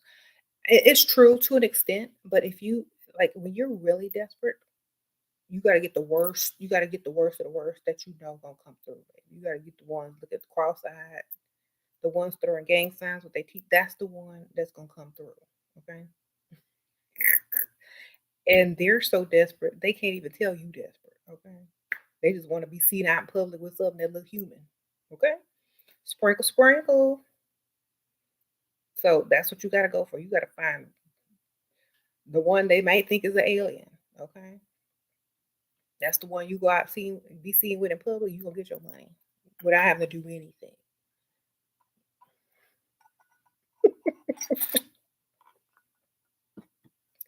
All right. I'm serious, y'all. Y'all got like y'all don't realize like there are people out here looking crazy like aliens, like seriously. And they would be so happy to take you out to a nice dinner and then to the ATM afterwards and make sure that you are safe and taken care of and have everything you need so you can go on date two. You know what I'm saying?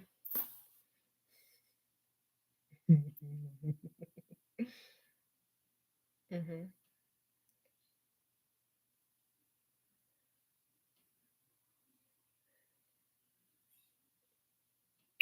When she blooms, what?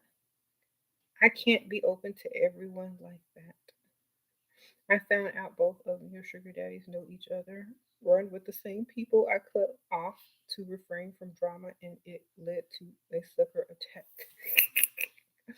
Well, at least it was fun, girl. Sprinkle, sprinkle. The ugly ones never approach you. You gotta approach them. They're afraid of rejection. You gotta look them in the eye and smile, baby.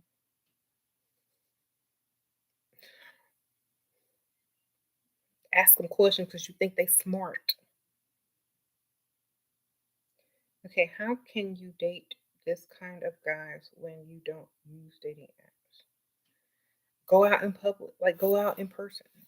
Go out and freestyle in person. Sure, how do I get a sugar daddy without doing anything sexual? Go for the old ugly ones who can't do nothing sexual.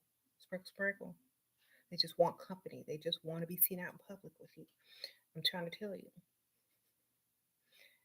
Tell them you're an old fashioned girl. Old people, they know they gotta wait. The back in the day when they grew up, you dang near had to get married to get some. You know,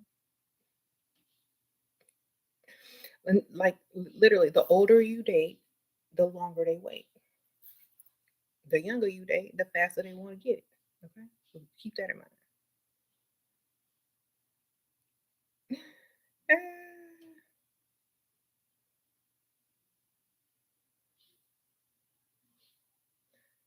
um, just keep postponing sex. Yep. Promise it and postpone it. Promise it and postpone it. Something gonna come up. It ain't gonna happen. Keep hope alive, but never give in until you're ready. Or leave if you never want to give it up and go find another one. Start all over. But do you have an idea what kind of places do you know good places like in? Oh, are y'all talking to each other? Because I don't know. Will you have to kiss them even? Give them a peck, like give them a hug, squeeze them, hug, kiss them on the cheek, kiss them on the lips real quick, and be done. Make sure you put your Vaseline, Carmex, hand sanitizer on, Vicks vapor rub under your nose in case they got bad breath, and go in real quick and get out. Mm, 3 seconds at the most, and then you're out. Okay. Make sure a lot of people see it. That's worth a lot of money right there. Okay. So this is them, right? All these all these people around you, right? Make sure that there's lots of witnesses so he feels good. Mm, mm, mm. Thank you so much. Girl, rub on his back, rub on his legs. But see, you're not even really didn't touch him because you got on Vaseline, Vicks Vapor Rub, Carmex, the hand sanitizer. So you really didn't touch him. Okay? You good. And you didn't get, yeah, you good. And then take your little tissue and just wipe all of it out and go reapply your lipstick, your Vicks Vapor Rub, and your hand sanitizer and your Vaseline just in case you want another one before the night is over. Okay? Sprinkle, sprinkle. It all clear. It look like lip gloss. You ain't losing. All right. Ah, you're going to leave with some money, okay? All right. Vicks Vapor Rub is if they have bad breath, okay? You can't smell it. Like, because it smells like peppermint under there.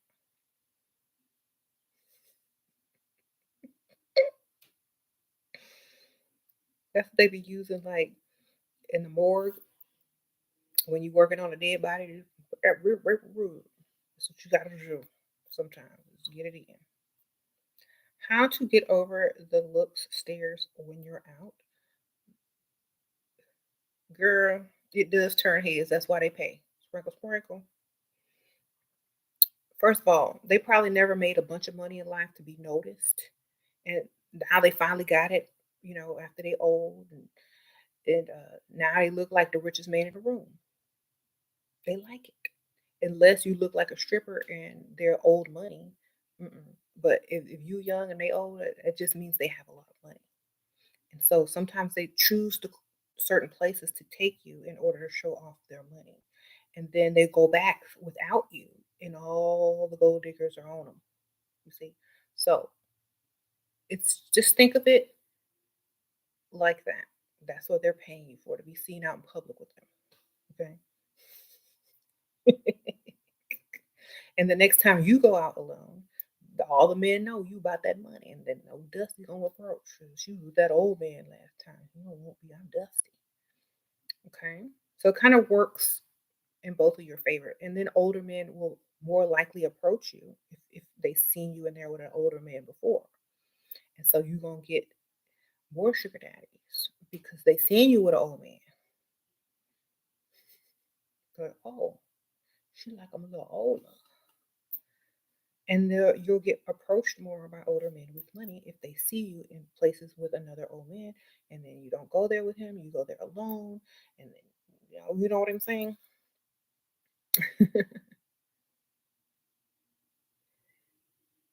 There you go.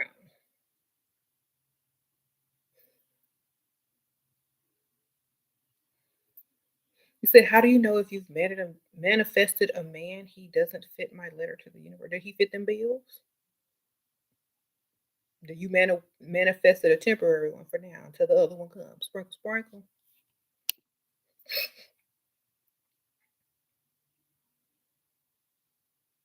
And did you manifest one man or just a man? Because a man can be several men. Yeah, sprinkle, sprinkle. Like I want a man that does A, B, C, and D. And I want a man that does A, B, C, and D. Okay, you're gonna get three men that do A, one that do B, another one that do C. Okay.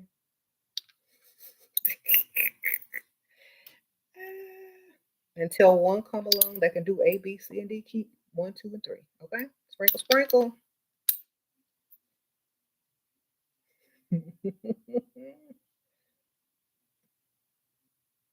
So remember, keep them until the one comes. Okay.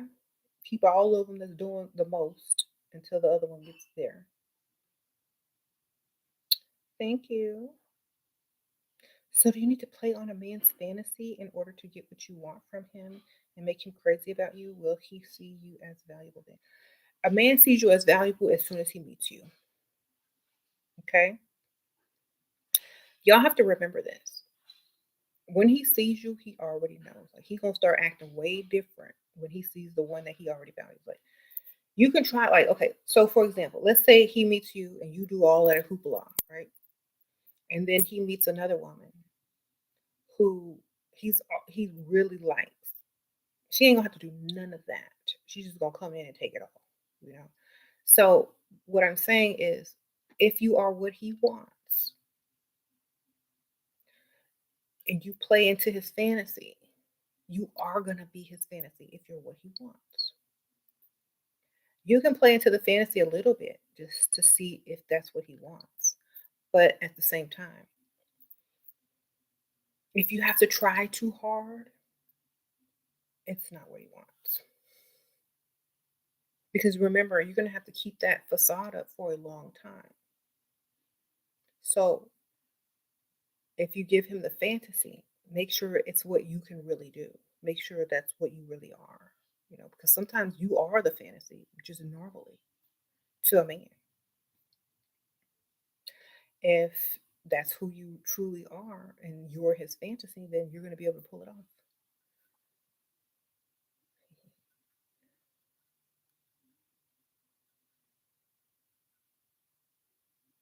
Okay, so for example, if I was somebody's fantasy, I'm a different type of fantasy, okay? I'm a handful. I'm the type of fantasy that you have to hire writers to write. Okay, I'm not Lifetime, I'm not Hallmark, okay? I'm Shutter, Amazon Prime, B horror movies. That's me, okay?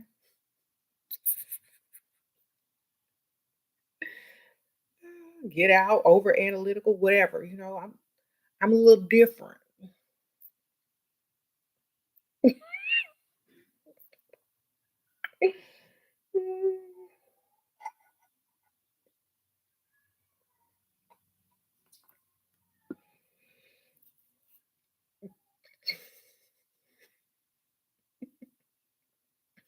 All right. You said no to me over here. Y'all are so silly.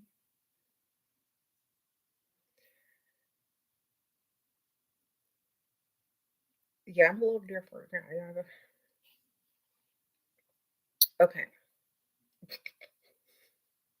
If you like horror stories and nightmares, I'm your fantasy. Hey, you come in. You just have to be quiet. Um.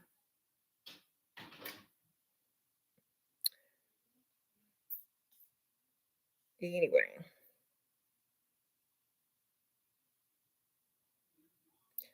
sure. Do you have female friends? No.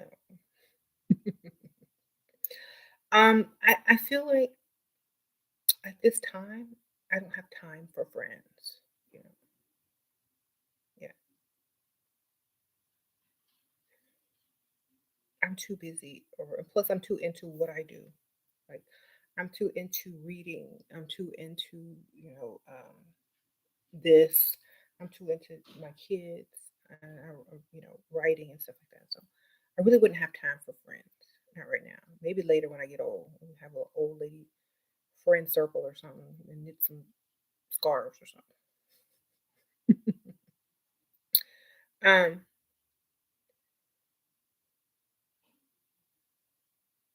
what Yeah, I like when I get friends, it's gonna be a knitting circle, y'all. I'm gonna learn how to knit with some old ladies when I get old.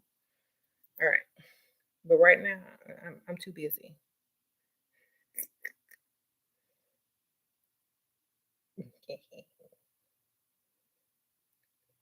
So yeah, you have yet to date another Aquarius.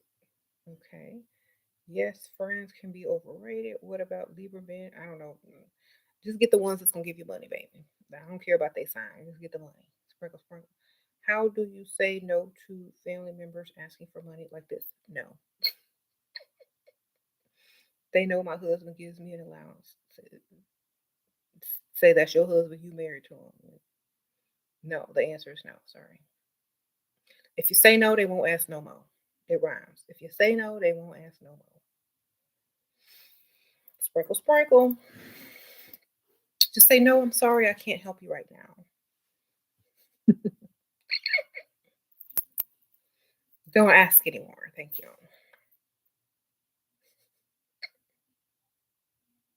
Or just lie and say, you know what? I can't anymore. I can't help you. I'm so sorry. Apologize and say no.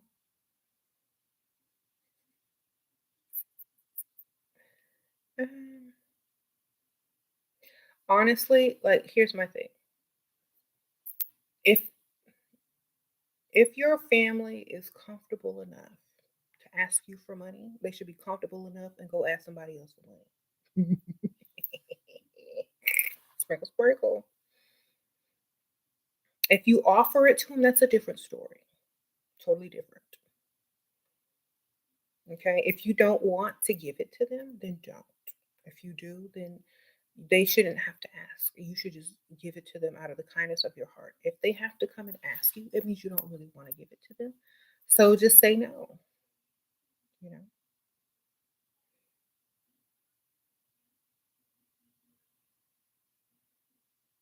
That's as easy as that. Just no, sorry, I can't do it.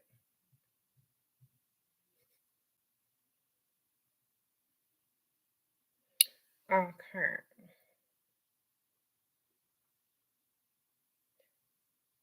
That's why they're hotheads. What? Leah? Oh, okay. So yeah. Um, and plus my family wouldn't know anything about the type of money I'm getting. They won't know. Okay. There you go. Keep your business to yourself. Hmm.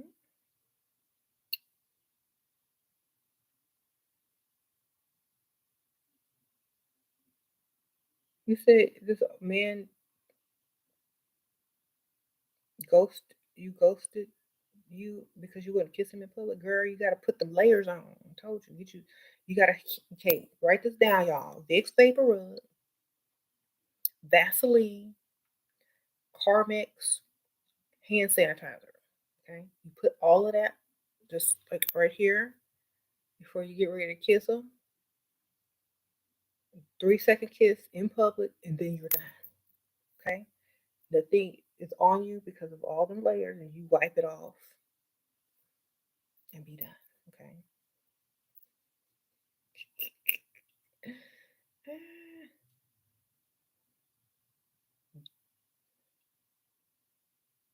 Get you 3 shots of tequila before you gotta do it too. That way everything is sanitized, okay? Sprinkle, sprinkle. You said, yeah, girl. You ain't got to do no tongue. Just get all them layers on, that tequila in your mouth, and hurry up and get in and get out. All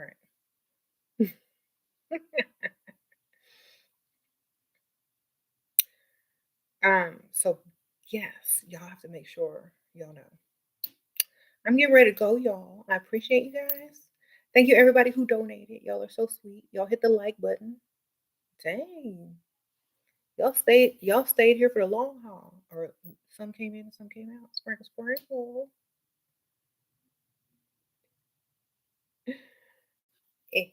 I'm gonna see y'all on the next one. Y'all hit the like button as you exit. Thank you for everyone who donated. Thank you for all the members that are members. And if y'all would like to read more about what I, represent on this channel, all my book links are at the top linked. And if y'all are interested in the Elixirs on my Etsy store, make sure you start with phase one, sprinkle, sprinkle, and let me know if you like the Elixirs if after you review them and everything on Etsy. And I will see y'all on the next one.